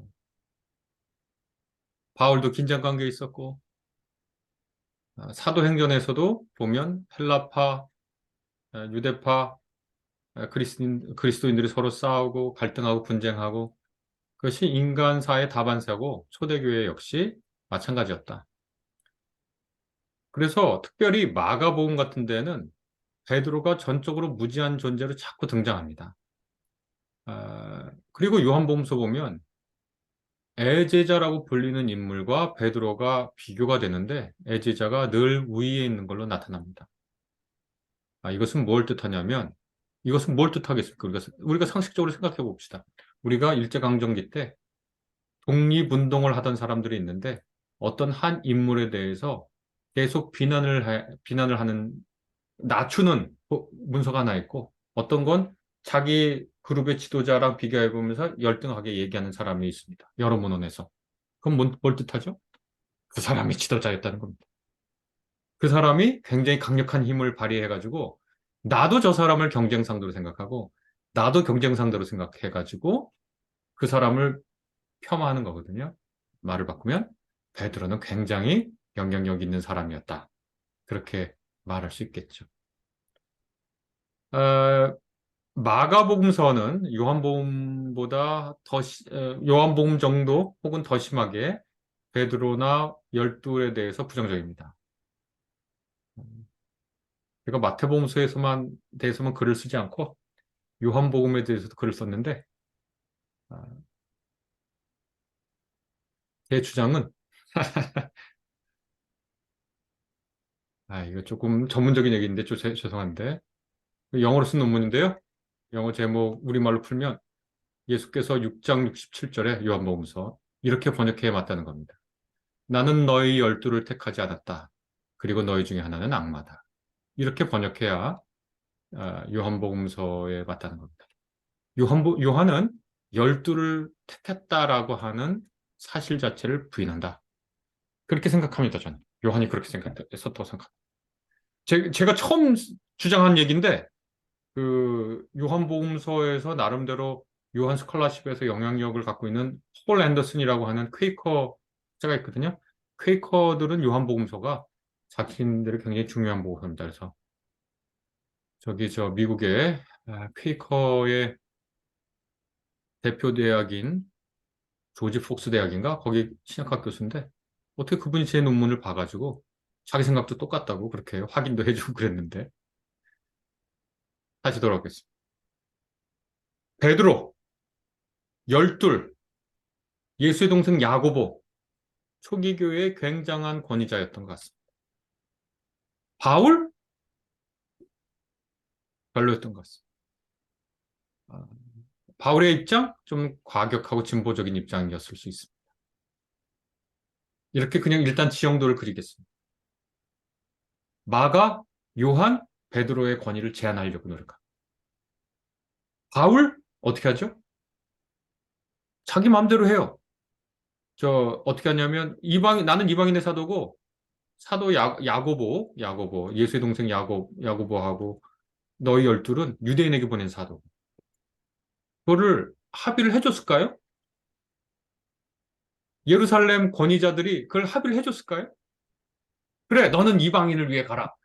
우리는 유대인을 위해 가겠다. 그렇게 합의를 했을까요? 그 모를 일이.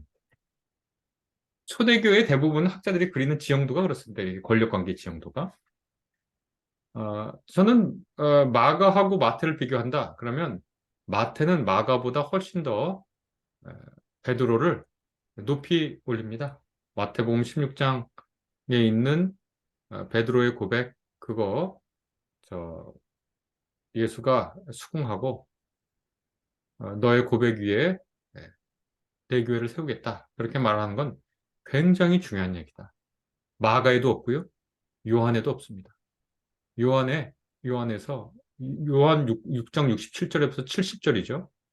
거기 보면 너희도 떠나려느냐 이렇게 예수 물으니까 요한의 예수가 베드로가 생명의 말씀 주께 있는데 우리가 어디로 갑니까? 이렇게 얘기를 하는데 예수가 아주 부정적으로 응답하거든요. 그러니까 베드로의 그 고백에 마태, 마가, 누가, 요한 통틀어서 제일 높은 수준의 고백을 한 사람으로 나오는 것이 이제 마태고 그 고백에 대해서 예수가 가장 적극적으로 호응하고 칭찬하고 격려한 것도 역시 마태입니다. 그런 면에서 보면 분두리 선생님이 뭐 저보다 훨씬 훌륭한 학자지만 이 부분에 관해서는 제가 이 의의를 제기하겠습니다. 베드로는 마태복음서에서 다른 복음서와 비교할 때 가장 이상적 제자로 나온다. 그리고 그의 고백 역시 받아들여졌고 주는 그리스도시고 살아계신 하나님의 아들이다라고 하는 그 고백이 마태 교회의 반석이다. 그렇게 보는 것이 적절하다. 그래서 군두리 선생님이 훌륭한 분이지만 저는 거기에 대해서는 반대하겠습니다. RH 군들이 옛날 그 군들이가 아니라는 건가요? 예. 이분은 어떤 분인지 제가 최근의 분이라 공부를 안 하기 때문에. 요즘 공부들을 많이 안 해서 제가 그냥 대부분 얘기해도 다 새로운 얘기더라고요. 그런데 괜찮습니다. 새롭습니다. 그분들이는 그분들이가 아니라면 같은 이름을 이렇게 쓰는 것도 대단히 재밌네요. 예. 네, 말씀 그분도 감사합니다. 네. RH 군들이 같은데 이분은 거기에 피터가 더 들어갔군요. 그분도 RH 군들이 같은데. 네. 네. 네. 네, 말씀 감사합니다. 제가 7번 문제 그 답변 감사하고요. 7번의 문제 그 질문은 아까 말씀하신 것 같아서 패스하도록 하겠습니다. 8번 아까 지금 이제 마태공동체 얘기하면서 9번을 좀 아까 제가 궁금한데 지금 말씀하셨는데 베드로를 교회 반석이라고 했을 때 그 반석이 이제 교회라고 했을 때 에클레시아라는 단어가 처음 요 마태복음에 나와 있어서 다른 복음서에 없고 마태복음에서만 요 단어를 쓰고 있는 거에 대해서 어떻게 받아들이고 어떻게 해석해야 되고 어떤 의의가 있는지 좀 궁금한데요. 그 설명해 주시면 감사하겠습니다. 지금 한 70대 된 분들에게 70대 80대 된 분들에게 바클레이 그러면 윌리엄 바클레이를 얘기할 겁니다. 근데 요즘 3, 40대 젊은 학자들에게 바클레이는 존 바클레이겠죠. 신약학자들에게.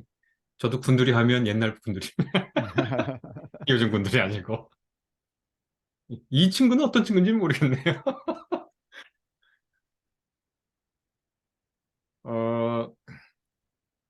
제가 그걸 다 찾아보진 않아가지고 어떻게 말씀드려야 될지는 모르겠는데 에클레시아라고 하는 말은 맨 처음에 에클레시아라는 말을 맨 처음에 쓴 사람은 사실 신약성서 전체로 보면 바울이죠. 바울이 에클레시아라는 말을 썼습니다. 그러면 이 말을 우리가 접할 때 어떻게 접해야 되겠는가? 여기에 대해서는 제가 아무것도 아닌 것들의 기쁨이라고 하는 책을 썼는데요. 사도 바울에 관한 이야기고 여기서 에클레시아에 대해서 설명을 했거든요. 그래서 제가 지금 다 기억 못하면 그 책 뭐 사실 필요 없고 그냥 어디서 그냥 빌려보시면 됩니다. 자신들의 공동체를 가리켜야 할 단어가 필요했습니다. 왜냐하면 시나고게, 유대인들의 회당인 시나고게를 마태복음서에서는 마태의 예수가 그들의 회당, 저들의 회당 이렇게 다른 것으로 불리거든요. 그들의 회당이라 그러면 더 이상 우리의 회당은 아니거든요. 근데 우리를 뭐라고 불러야 되는데 우리의 회당, 시나고게라고 하는 말을 하지 않고 다른 말을 써야 했죠. 다른 말로 뭐를 쓸까 고민했을 겁니다. 몇 가지 후보가 있었을 것입니다. 몇 가지 후보가 되는 말이. 그 중에 마태도 스스로의 공동체를 에클레시아라고 불렀던 거죠. 이 에클레시아의 셉투아진트 연원을 찾아보면 셉투아진트는 아시다시피 유대인들이 디아스포라로 살면서 히브리어를 많이 잊어버려서 더 이상 히브리어를 못 읽으니까 헬라어로 번역한 성경을 septuagin트 70인역이라고 하지 않습니까? 거기에 에클레시아라는 단어가 나옵니다. 그때 그 에클레시아는 히브리어 카할이라고 하는 단어의 대응어로 나옵니다. 그러니까 히브리어 카할이라고 쓴 것의 번역을 에클레시아로 했습니다. 그러면 카할은 어떤 것이냐? 카할은 하나님의 말씀을 듣는 사람들의 모임입니다. 하나님이 말씀할 때 그 앞에 서서 듣는 사람들, 그 말씀을 듣고 행하려고 하는 사람들을 카할이라고 불렀습니다. 그 카할이라고 불렀는데 그 카할이 나온 곳 모세오경에 나왔습니다. 제가 어디인지 구체적으로 기억이 안 나고요. 그 단어에 대해서 에클레시아라고 했습니다. 그러니까 문자적으로만 보면 구약을 잘 알았으니까, 알았다고 이제 우리가 가정할 수 있으니까, 마태 공동체는 하나님의 말씀을 서서 듣는 청중들의 모임인 카할이라고 스스로 생각했겠죠. 네. 문자적으로만 보면. 그런데 그 에클레시아라는 단어의 septuagin트 기원은 그렇게 됐다 하더라도 에클레시아라는 단어가 가진 당시의 뜻이 있기 때문에 그 뜻에서도 어긋나지 않아야 비로소 에클레시아라는 단어를 채택할 수 있을 겁니다. 그러니까 제가 드린 말씀이 어렵지 않죠? 에클레시아라는 단어를 쓴 복음서는 마태복음밖에 없다. 이 단어를 어떻게 골랐을까? 그들의 회당이 아닌 우리의 모임을 가리키기 위해서 썼을 텐데 이 단어는 구약에 보면 카할이라고 하는 말의 대응어였다. 근데 카할이라는 것은 하나님의 말씀을 듣기 위해 있는 청중을 가리키는 이스라엘 사람들을 가리키는 말이었다. 그러니까 에클레시아를 마태 공동체가 썼다면 스스로 하나님의 말씀을 듣는 사람들이라고 생각했을 것이다. 그런데 에클레시아라는 단어를 그대로 쓸 수 있었다고 하는 것은 에클레시아라는 말, 헬라어가 가지고 있는 당시의 용례도 감안하지 않을 수 없었을 것이다. 그리고 그것 역시 수긍 가능해야 자신의 영어로 썼을 것이다. 라고 하는 것이 제 생각입니다. 이제 너무나 자연스러운 얘기죠. 그러면 그 에클레시아라는 게 뭔 뜻이냐? 그것은 자발적 모임이죠. 특별히 정치적인 자발적 모임입니다. 이 단어가 교회를 가리키지 않고 사용된 신약 성서의 용례가 사도행전에 있습니다.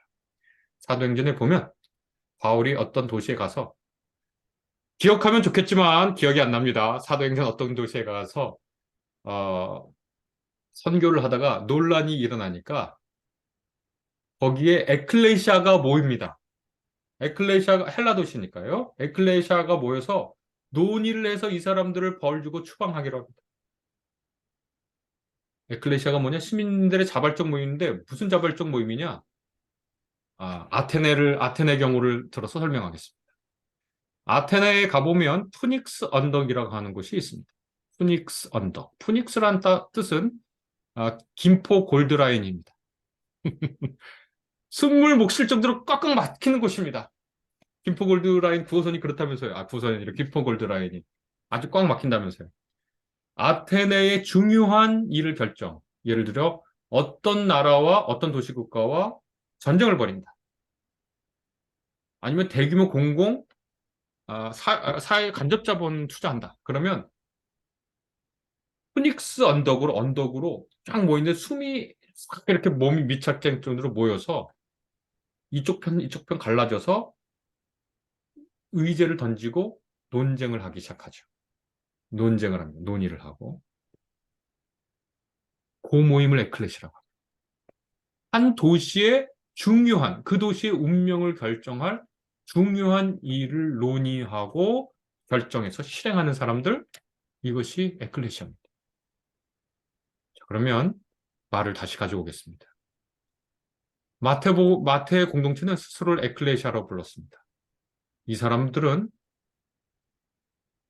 자신들이 하나님의 말씀을 경청하는 사람들로 생각했습니다. 그들은 자신들이 들은 하나님의 말씀을 경청하고 그것을 논의하고 실행하는 자발적 결사체로 하나님의 새 나라, 하늘나라의 전위대로 하늘나라를 실행하는 가장 앞에 서 있는 예수가 가르친 모든 것을 지키도록 가르치는 사람들로 스스로를 인식하고 자신들을 에클레시아로 불렀을 가능성이 높지 않을까? 저는 그렇게 생각합니다. 네, 그렇게 말씀드리겠습니다. 네, 말씀 감사합니다. 먼저 저희가 책에 관련된 거 먼저 질문 위주로 하기 때문에요. 먼저 책 관련된 걸 얘기하고, 아까 서경훈 선생님 올리신 게 하나 있으시죠? 네, 네, 여기다 올려주시겠어요? 질문을?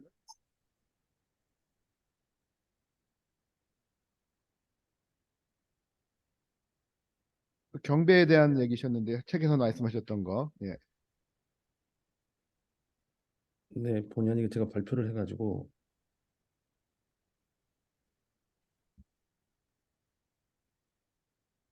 네, 질문해 주시죠. 예.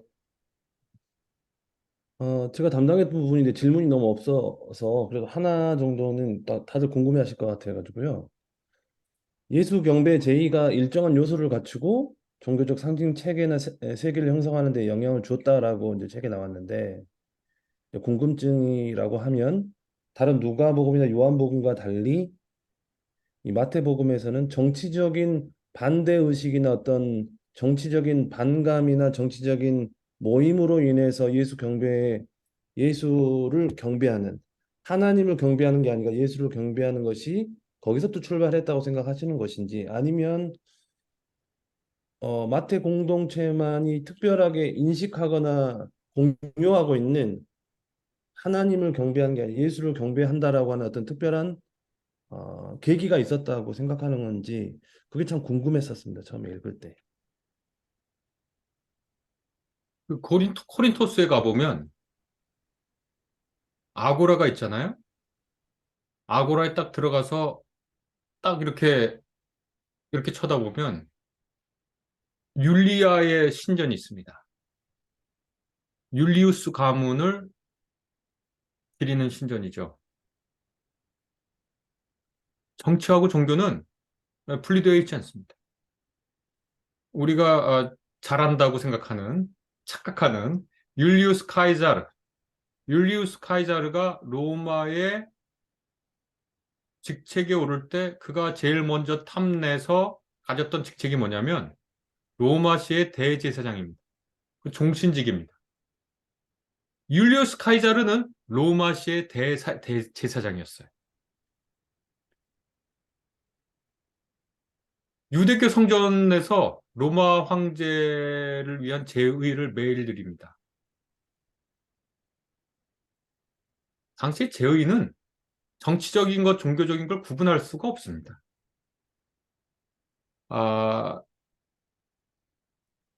예를 들면 아테네에서 아테네 신에 대해서 예배를 드린다? 그것은 그 시민의 특권이자 의무입니다. 아테나의 여신이 아테네라고 하는 신의 영원성을 담보해 주는 거거든요. 보장해 주는 거거든요. 신은 모탈리티, 불멸하듯 그 신이 지켜주는 이 도시도 불멸한 거예요.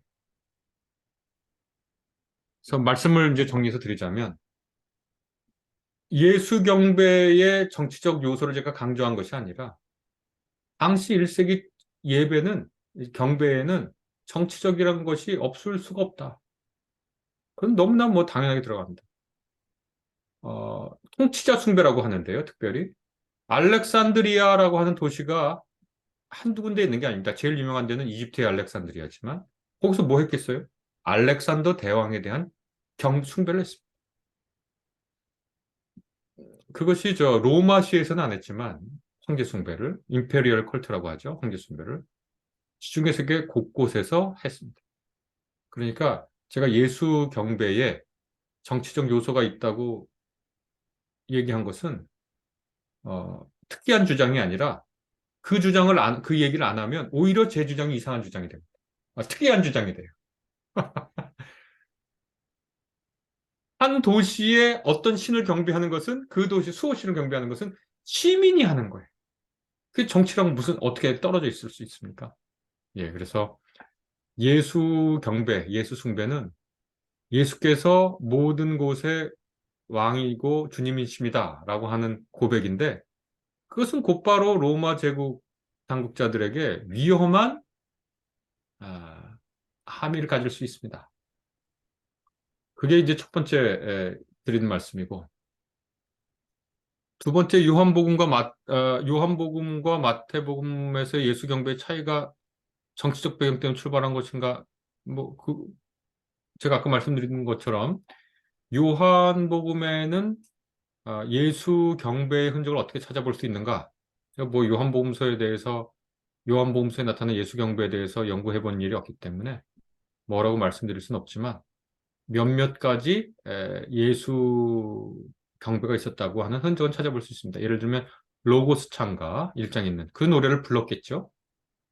그 다음에 성만찬과 같은 공관복음에 있는 성만찬 기사가 요한복음에는 없습니다. 대신 요한복음 6장 같은 데 보면 하늘로부터 내려온 생명의 떡, 생명의 빵에 대한 이야기가 있죠.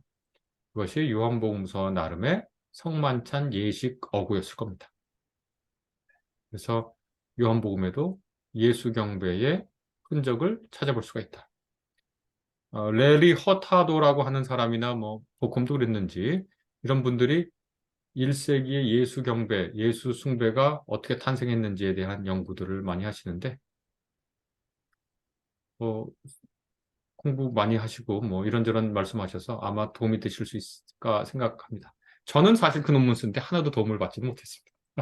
별로 우리나라에서 좀 유명하다고 하는 연구 학자들 가운데 저는 별로인 사람들이 꽤 있어서 별로 큰 도움을 받지 못했습니다. 그냥 그래도 한번 읽어보고 참고는 한 거죠. 네, 대략 그 정도 말씀드리겠습니다. 예. 지금 이게 재밌습니까? 이 얘기가? 이런 신약학 전문적인 얘기가?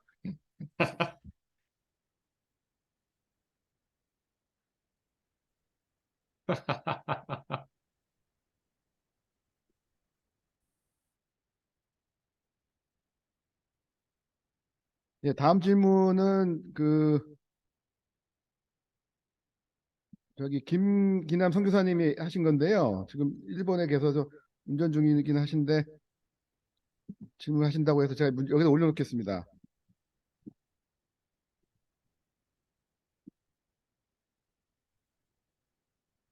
예, 말씀해 주시죠, 김 선교사님. 예. 네, 안녕하세요, 교수님. 마태복음 해석한 책 굉장히 잘 읽었습니다. 8장에 221페이지에서 마태가 하늘나라에 들어가는 기준으로 제시한 사항들은 매우 한정된 사람들만이 수행할 수 있는 기준을 제시한 것들 때문이다라는 구절과 또 그에 따른 비유들을 맡겨주셨는데요. 하늘나라에 들어가는 기준은 곧 우리가 보통 알고 있는 그런 구원의 기준이 되는 것인지, 그렇다면 그 기준에 부합하지 않는 사람들은 그 당시에 어떻게 생각을 하고 있었는지, 또는 그 부분은 마태 공동체 안에서 하는 이야기들이었는지, 또 그렇다면은 교수님이 생각하시는 그런 구원론에 대해서도 묻고 싶습니다.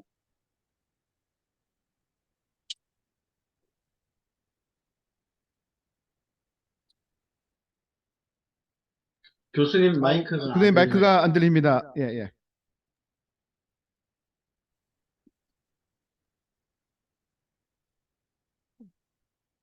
하늘나라는 오고 하나님의 통치는 오고 우리는 그 나라에 들어가야 되죠. 그리고 제자들에게 요청된 것은 서기관과 바리새인들보다 의가 더 나아야 되죠. 서기관과 바리새인들보다 의가 더 나아야 되는데 다른 게 의가 더 나아야 된다라고 하는 말이 좀 재밌습니다. 디다켄가 어디서 기억하는데 유대인들 지도자들은 월수금에 금식하는데 우리 기독교인들은 화목금에 금식한다. 대략 그런 식의 이야기가 있었던 것도 기억하는데 그게 아니라 정의를 실행하는데 더 앞서야 된다고 얘기를 하거든요. 통치자는 그래야죠. 통치자는 다른 통치자들보다 더 위대한 덕과 능력을 보여줘야죠. 그러니까 서기관과 바리새인들보다 더 뛰어난 의를 수행해야죠.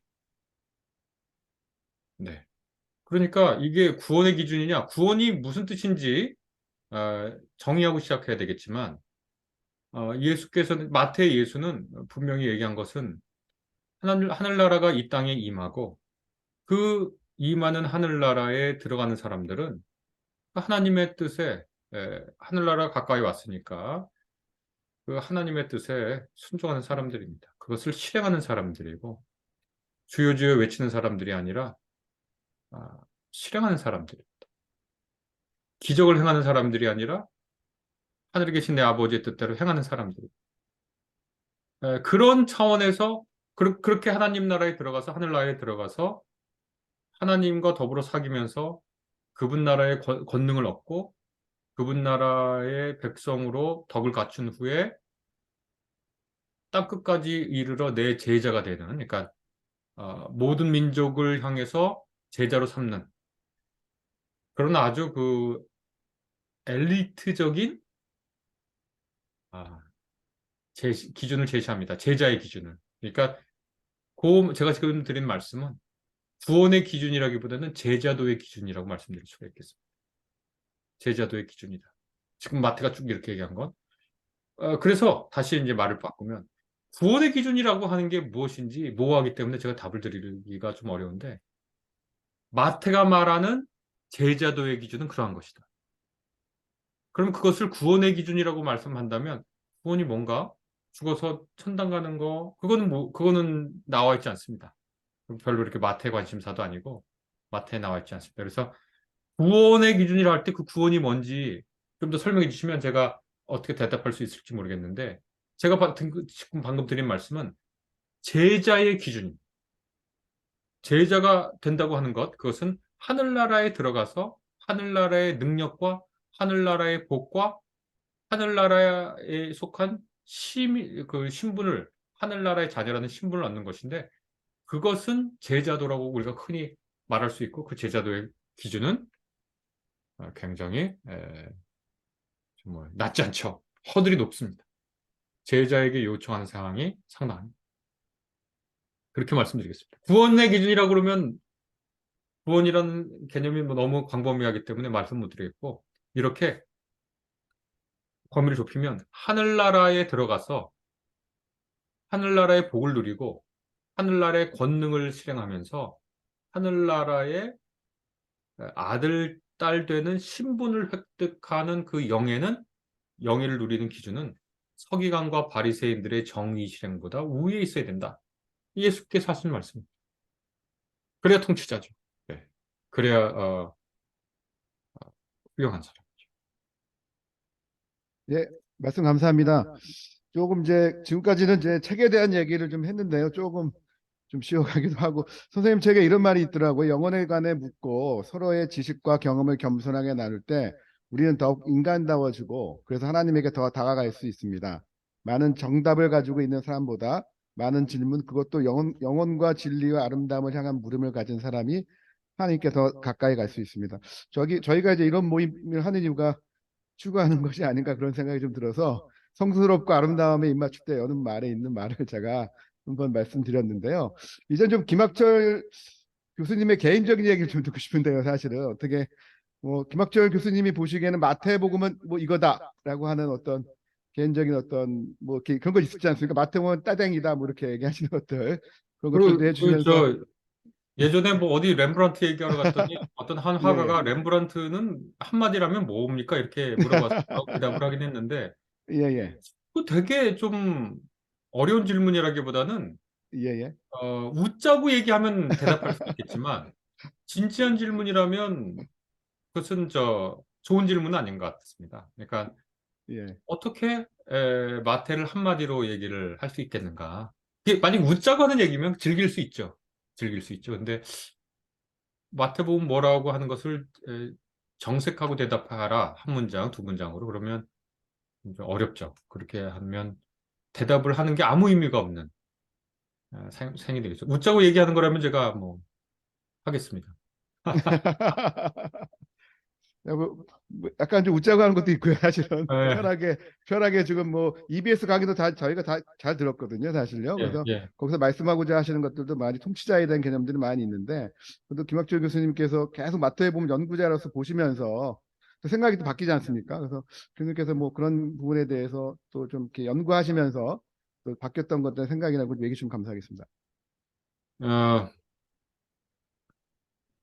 제가 뭐 여러 차례 얘기하지만 좀 죄송스럽게도 제가 뭐 신약학회 편집위원장도 하고 그랬지만 뭐 어제죠. 어제 신약학회 갔다 오기도 했지만 우리나라의 한국의 그 기독교 교양학이 없고 세계적으로도 기독교 교양학이라는 건 존재하지 않고요. 그런데 저는 그게 굉장히 중요하다고 생각하거든요. 이유는 한국 교회에 젊은 세대가 없다고 자꾸 그렇게들 얘기하는데 한국 교회에 젊은 세대가 없는 게 아니라 한국 교회가 젊은 세대를 보질 않아요. 아, 제가 기독교 교양학회 후원해달라고 제가 잠깐 한 5분 정도 말씀드리겠습니다. 세상의 어느 선교지도요, 선교사가 말할 때 그 말을 암기하려고 하는 선교지는 없습니다. 그렇잖아요? 그런데 우리나라의 4년제 대학 중 27%가 기독교가 세운 공립학교. 거기에 상당 부분의 학교가 3학점 혹은 2학점으로 기독교 과목을 교양 필수로 배웁니다. 제가 있는 학교도 이 과목을 듣지 않으면 졸업할 수가 없습니다. 이슬람 학생도 들어야 됩니다. 교수가 일주일에 3시간 기독교에 관해 얘기합니다. 당연히 전도하는 게 아니죠. 교양이라고 하는 거대한 목표를 기독교 컨텐츠로 채우는 거예요. 하나는 인간이 알아야 할 필수적인 지식, 그 필수적인 지식을 습득하고 구성하고 소통하고 비판하고 해체하는 사고력, 더불어 살아가는 시민성. 이 교양교육의 3가지 목적을 기독교 컨텐츠를 갖고 다루는 겁니다. 학생들이 일주일에 3시간 듣고 중간고사 보려면은 그걸 외워야 되고요. 보고서를 쓰려면 책 2-3 권 읽고 보고서 씁니다. 기독교에 대해서 알려줄 수 있는 더 좋은 장소가 있으면 단 한 군데라도 거명해 보라고 제가 얘기합니다. 한 군데도 없습니다. 한 군데도 없습니다. 그런데 기독교 교양학을 한국 교회는 후원하지 않습니다. 이유는 간단하죠. 기독교 교양학 교수가 없기 때문입니다. 기독교 교양학이라고 하는 것은 세부적으로 존재하지 않습니다. 서양의 학문 체계에서 신학, 법학, 의학은 교양 이후에 하는 겁니다. 그러니 기독교 교양학이라는 것은 서구 학문 전통에서 어불성설이죠.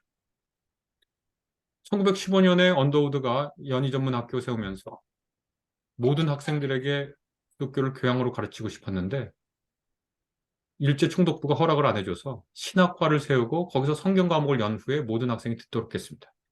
그것이 100년이 넘었는데 그렇게 제가 2009년에 연대 임용이 됐는데 저희 학교에 제가 후에 깨닫고 10년 후인 2019년에 기독교 교양학회라는 것을 좀 송구스러운 말이지만 제가 주도해서 만들었습니다. 수만 명의 학생들이 매 학기 이 과목을 듣습니다. 매 학기. 한국교회는 뭐 하냐면 대학에 있는 선교단체를 지원합니다. 선교단체 지원해야죠. 그런데 정규교과를 지원하는 것 이상의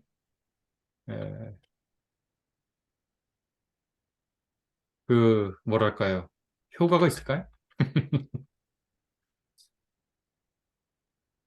제가 한 100명 정도 전도한 것 같은데요. 예수 믿으라고 한 적 없고 기독교가 어떤 종교인지 알려주면 교회 가겠다고 나온 학생들이 나옵니다. 저는 그게 복음의 힘이라고 생각합니다. 기독교를 소개하기만 하는 거예요. 교양의 차원에서. 왜 한국 교회는 여기를 안 바라볼까요? 이해할 수가 없습니다. 이해할 수가 없어요. 세미나리에 그 과가 없어서 그렇죠. 세부 전공이. 기독교 교양학 전공한 사람도 없습니다. 그러니까 이 기독교 교양학을 가르치는 기독교 교양교육하는 학자들도 나는 구약학자인데 기독교 교양을 가르친다고 생각해요. 저는 제 나름대로 좋은 신약학자였다고 생각합니다. 그런데 이제 신약학 그만두고 기독교 교양학 한다고 자꾸 얘기를 해요. 아무도 기독교 교양학자라고 스스로 하는 사람이 없으니까 기독교 교양학이 너무 불쌍해서 제가 그냥 2로 기독교 교양학자가 되기로 했습니다. 신약학 논문도 쓰고 책도 쓰고 뭐 번역도 하긴 하지만 기독교 교양학 더 하려고 합니다.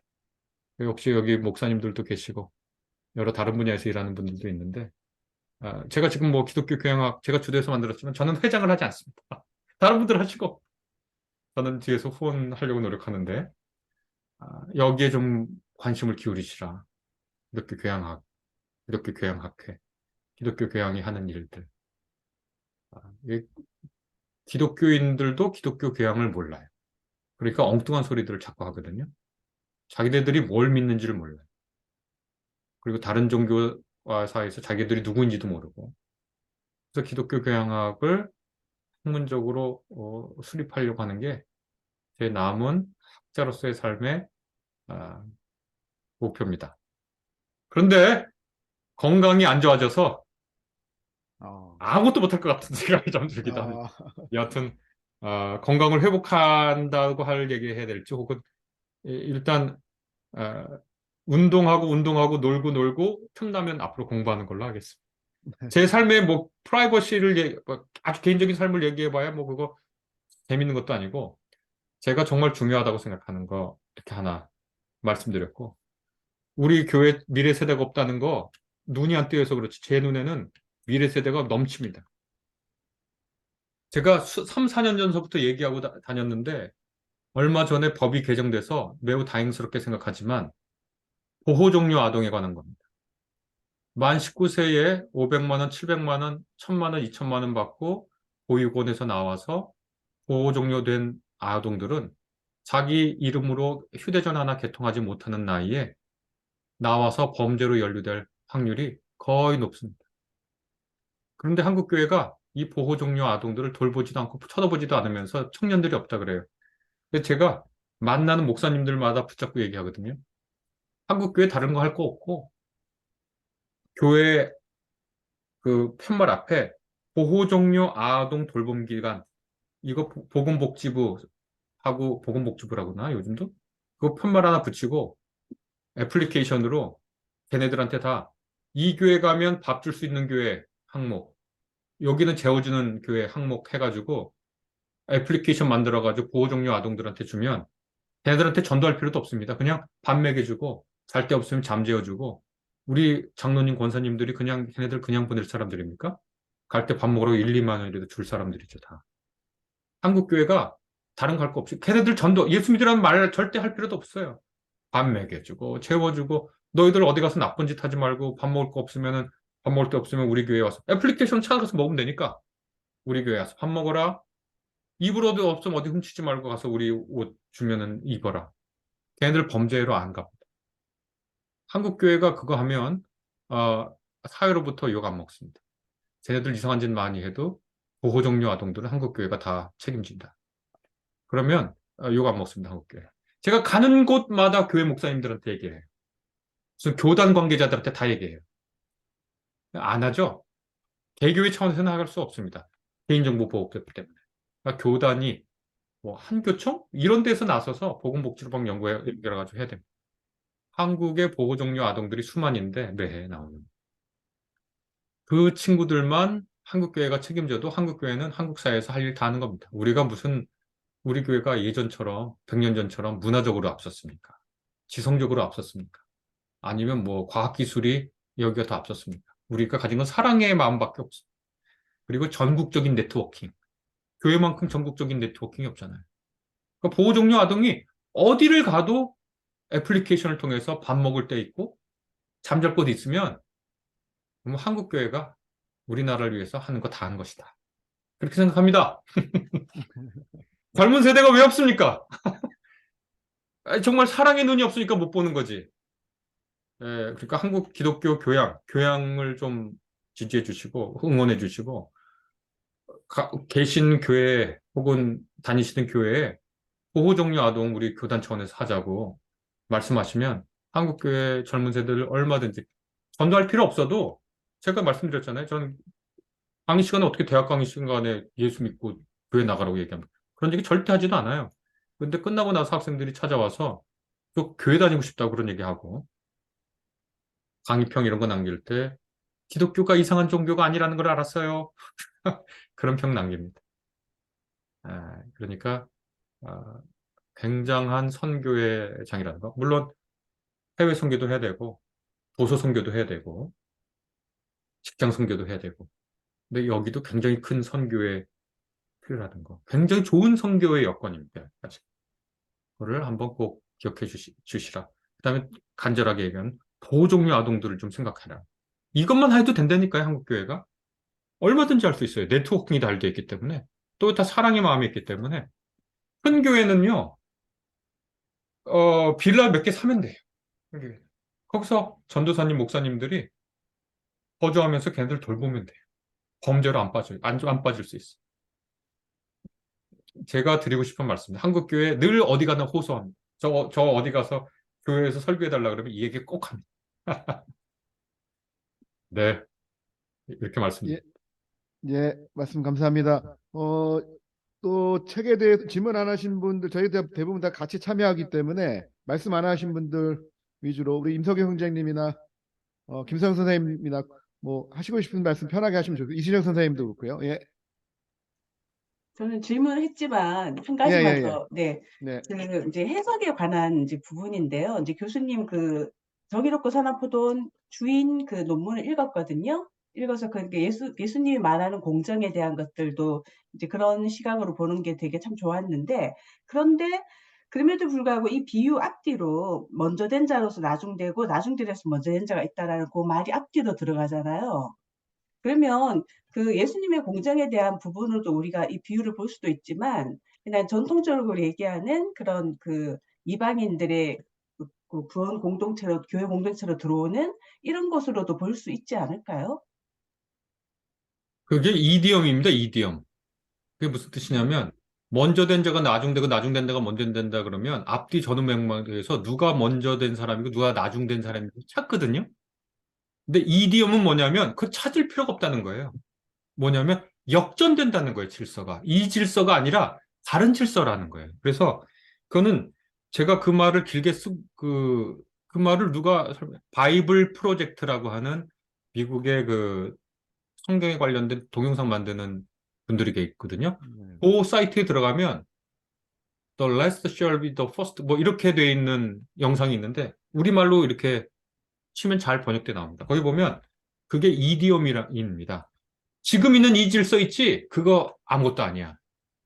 이 질서는 유지되는 게 아니야. 이 질서는 언제든지 전복될 수 있고 이 질서는 바뀔 수 있어. 자봐. 예전에는 포도원 주인 착취했지? 이 포도원 주인은 착취하지 않아. 예전에는 많이 일한 사람, 건강한 사람 먹고 살고 병들고 약한 사람 굶어 죽었지? 아니. 새로운 질서에서는 약한 사람도 그 사람이 정당하게 먹을 몫을 가져가. 그 사람의 몫을. 질서가 바뀌었어. 이 이디엄입니다. 근데 우리는 그 이디엄을 모르면 누가 처음이고 누가 나중이지 하고 자꾸 찾거든요. 그 찾으면 오히려 그 이디엄으로 파악하지 못하는 거예요. 그래서 제가 그 말씀을 다 드릴 자세한 얘기는 그 바이블 프로젝트의 The Last Shall Be the First인가? 뭐 그 제목으로 되어 있는 걸 찾아보시면 거기에 이디엄처럼 쓰인다는 게 나옵니다. 그래서 그걸 보시면 됩니다. 꼭 찾게 돼 있어요. 우리는 꼭 이렇게 찾으려고 그러거든요. 누가 처음이고 누가 마지막인가? 예, 말씀 감사합니다. 말씀 안 하신 분들 저희가 다 참여하기 때문에 뭐 김성 선생님도 묵상하시면서 느끼셨던 거 한 말씀 해주시죠. 책 보면서. 아니, 묵상할 때보다 방금 마지막에 말씀하셨던 거. 사실, 아까 그 뭐 이 책 어렵지 않았냐, 재밌냐, 이렇게 물어보셨을 때, 뭐 그닥 재밌지는 않았지만, 새롭게 알게 되는 것은 있었습니다. 이렇게 답하고 싶었어요. 근데 마지막에 그 보호종료 아동이라든가 또 기독교 교양학에 관한 이야기를 하셨을 때, 그 교수님의 마음이 좀 느껴지고, 사실 저도 지금 보호종료 아동에 관한 관심이 좀 생기거든요. 그래서 어떻게 좀 할 수 있을까? 좀 이런 생각을 하고 있는데, 예, 되게 그 메시지에 조금 제 마음에 와 닿았습니다. 네. 네. 그 전문적인 학자들이 쓰는 걸 뭐더러 그걸 읽으십니까? 그건 뭐, 제가 그러니까 1차 청중은 세계에 있는 학자들입니다. 마태 전문가들. 우리가 배려하지 않죠. 이 비전공자들을. 그러니까 저는 나름대로 재밌고 근데 막 흥미있는 생각이 있었지만, 교수님, 네. 예. 저희가 이 책도 읽었습니다. 예, 이 그 책은, 교양서, 네. 예, 이 교양서 재밌게 읽었습니다. 네. 고맙습니다. 예. 어, 아까도 말씀드린 것처럼 뭐, 오리지널리티는 제 머릿속에 있지만 그 애플리케이션 만들어라. 네트워킹 다 해라. 근데 그 실행만 되면은 제가, 이 라이선스를 제 그 아이디어권을 주장하지 않을 테니까 어떤 분이든지 실행만 해주시면 한국교회가 살 길 중에 하나가 아닌가. 안창호 선생님이, 언더우드가 세운 고아원 학교 나왔거든요. 그리고 저 한국교회가 고아원 사역 많이 했습니다. 근데 그 전통 다, 자꾸 잊어버리는 것 같은데, 그 전통 좀 다시 한번 생각해보자. 그 얘기를 좀 드려. 그래서 뭐, 이 마태복음서 이거 중요하긴 하지만, 애들을 살려야지, 애들을 살리고, 뭐, 아우, 그냥 뭐, 1,000만 원 갖고 나와가지고, 아우, 그 생각만 해도 끔찍하지 않습니까? 애들을 그냥 밥 먹이고, 옷 입히고, 잠 재우면, 그게 그 예수 믿는 거지. 뭘 그래서 걔네들 그냥 밥 먹이고, 잠 재우고, 옷 입히자. 한국교회 그러면 미래가 있다. 걔네들 예수장이 안 돼도 한국교회 신임 받고, 또 신뢰 받으면서, 우리가 예수님의 사랑 전할 수 있다. 그런 생각을 합니다. 예, 말씀 감사합니다. 저희가 이제 이렇게 마태복음 책 읽으면서 또 본질에 대해서 저희가 각 성경마다 이렇게 신학 선생님들 모셔서 같이 들어보고 하는 것들은 말씀하신 대로 본질에 대해서 더 깊이 알고 삶으로 나아가기 위한 거라고 생각을 하고요. 하여튼 바쁘신데 교수님께서 이렇게 흔쾌히 또 허락을 해주셔서 좋은 말씀 나눴는데요. 시간이 조금 낮긴 했는데 혹시 또 다른 질문이나 또 있으실까요? 또 궁금하신 거나. 예, 저는 이제 예, 사실 윤석현 전님. 제가 오늘 설교가 있었어가지고 제 설교 준비하느라고 뭐 책은 깊게는 안 읽었는데 뭐 다시 이제 보지는 못했는데 이제 그 교수님이 하신 얘기 중에서 그 이제 학생들이 이렇게 교회에 대해서 알려주면 교회에 가보겠다 이제 그런 얘기 하신 게 생각이 나는데 저도 이제 신학 공부하고 나서 지금 이제 직장 생활 하고 있거든요. 그래서 막상 이제 직원들이 뭐 예수에 대해서 알고 싶다라고 음, 했을 때 딱히 뭔가를 추천해 줄 수가 없는 거예요. 그러니까 기존의 어떤 자료들은 어떤 교리에 대한 자료들 아니면 뭐 되게 이제 어떤 교리 중심으로 돼 있어서 이게 진짜 아예 교회를 전혀 모르는 그런 독자들에게 좀 효용성이 있을까? 그런 생각이 자꾸 들어가지고 막상 추천해주기가 되게 힘든 거예요. 이게 제가 이제 신학적인 그게 있어서 그런지는 몰라도 과연 이걸 가지고 했을 때 이제 이 사람들이 이해할 수 있을까? 노베이스에서 그런 고민이 좀 들어가지고 좀 어떤 게 있을까요? 제가 그래서 그 책 쓴 건데, 마태복음서 도저히 마태복음서요. 예, 제 아들, 딸이 있는데, 이놈들이 이제, 음, 뭐야, 대학 가고, 뭐, 또, 군대 복무하고, 뭐, 이제 죽고 있으면 결혼할 것 같은데, 결혼을 해야 되나? 아, 결혼을 자, 할지 안 할지는 모르겠는데, 아, 아, 얘들이 내가 죽고 나서도 신앙을 유지할까? 생각을 하니까 조금 겁나더라고요. 그래가지고, 걔네들 둘을 EBS 강의를 했지만, 걔네들 둘을 위해서, 걔네 둘을 염두에 두고 쓰는 책인데, 네. 그랬습니다. 그 책을 쓸 때. 우리 애들은, 제 아이 둘은 내가 죽은 이후에 이 신앙을 유지할까? 그 고민이 있어서 어, 노력합니다. 다음에 이번에 또 EBS에서 그 강의했던 고린도전서 책도 나오는데요. 올해 말 정도에 나올 것 같은데 아, 예.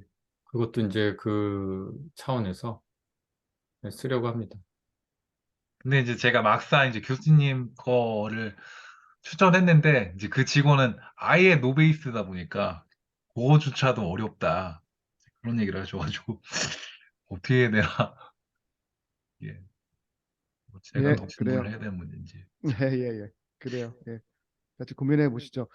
예, 뭐 여기 누가 정한옥 선생님 책도 있습니다라고 했는데 지금 예, 최근에 이제 저희 같이 있는 정한옥 선생님 내신 책이 있거든요, 교수님. 그래서 요즘에 네, 믿음 묻는 딸에게 아빠가 치는 책이 있는데 아마 저기 교수님 댁에도 한번 좀 보내드리도록 하겠습니다.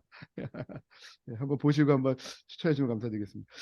다른 더 질문 없으시면 이 정도로 저 치과 관련된 이야기 좀 나누고요. 또 교수님 바쁘신데 너무 좋은 말씀해 주시고 저희도 좀 이렇게 다른 사실 기존에 있는 마태복음과 다른 말씀을 많이 해주셔서 저희가 사실 뭐 기존에 알고 있는 양영희 교수님이나 여러 가지 그런 말씀하신 대로 그런 쪽에 많이 빠져 있거든요. 교회에 있는 이 문화가. 근데 다른 말씀을 많이 해주셔서 저희도 정말 읽으면서 다들 많이 배운 게 아닌가라는 생각이 들고 또 교수님 책이 좀 많이 팔렸으면 좋겠다. 이래 그때 저도 보시면서 이게 EBS 책도 많이 안 팔리셨던 것 같아가지고 너무 안타까운 마음도 있어서 저희가 지금 항상 이제 끝나면 이제 책을 들고 이제 사진을 한번 찍겠습니다. 그래서 예, 우리 교수님 계신데 근데 마태복음에서는 뭐 많이 팔릴 리가 없는데 마태복음 예, 그 EBS 책은 예, 그래도 뭐 예. 일세는 다 팔렸던 것 같긴 하더라고요. 아, 그러시군요. 예. 예. 아무튼 교수님 책 하나씩 들으시고 한번 저는 책이 좀 많이 팔렸으면 좋겠거든요. 우리가 책 문화 활성화를 위해서 사진을 좀 임성 형제님께서 좀 찍어주시겠어요? 알겠습니다. 예, 김규환 선생님 지금 운전 중에서 찍는 거 아니시죠 지금? 지금 일본에 계신데 지금 예.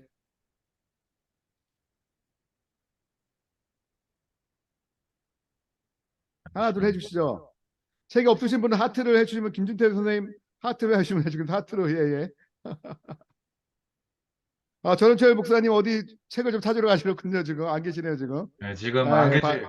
바로 오셔야 됩니다. 그래서 준비를 해주셔야 됩니다 이거. 자, 네. 지금 이게 제대로 든 게 맞나 모르겠네. 이게 네, 들었습니다. 예. 강민창 목사님도 이제 하트를 해주시면 될 것 같습니다. 하트로. 예, 예. 네, 찍겠습니다. 전원철 목사님 책 올리시죠? 예. 찍으셨나요? 예, 찍었습니다. 예. 바쁘신데 함께 해주신 교수님께 박수로 감사합니다. 예. 좋은 말씀 감사합니다. 감사드리고. 감사합니다.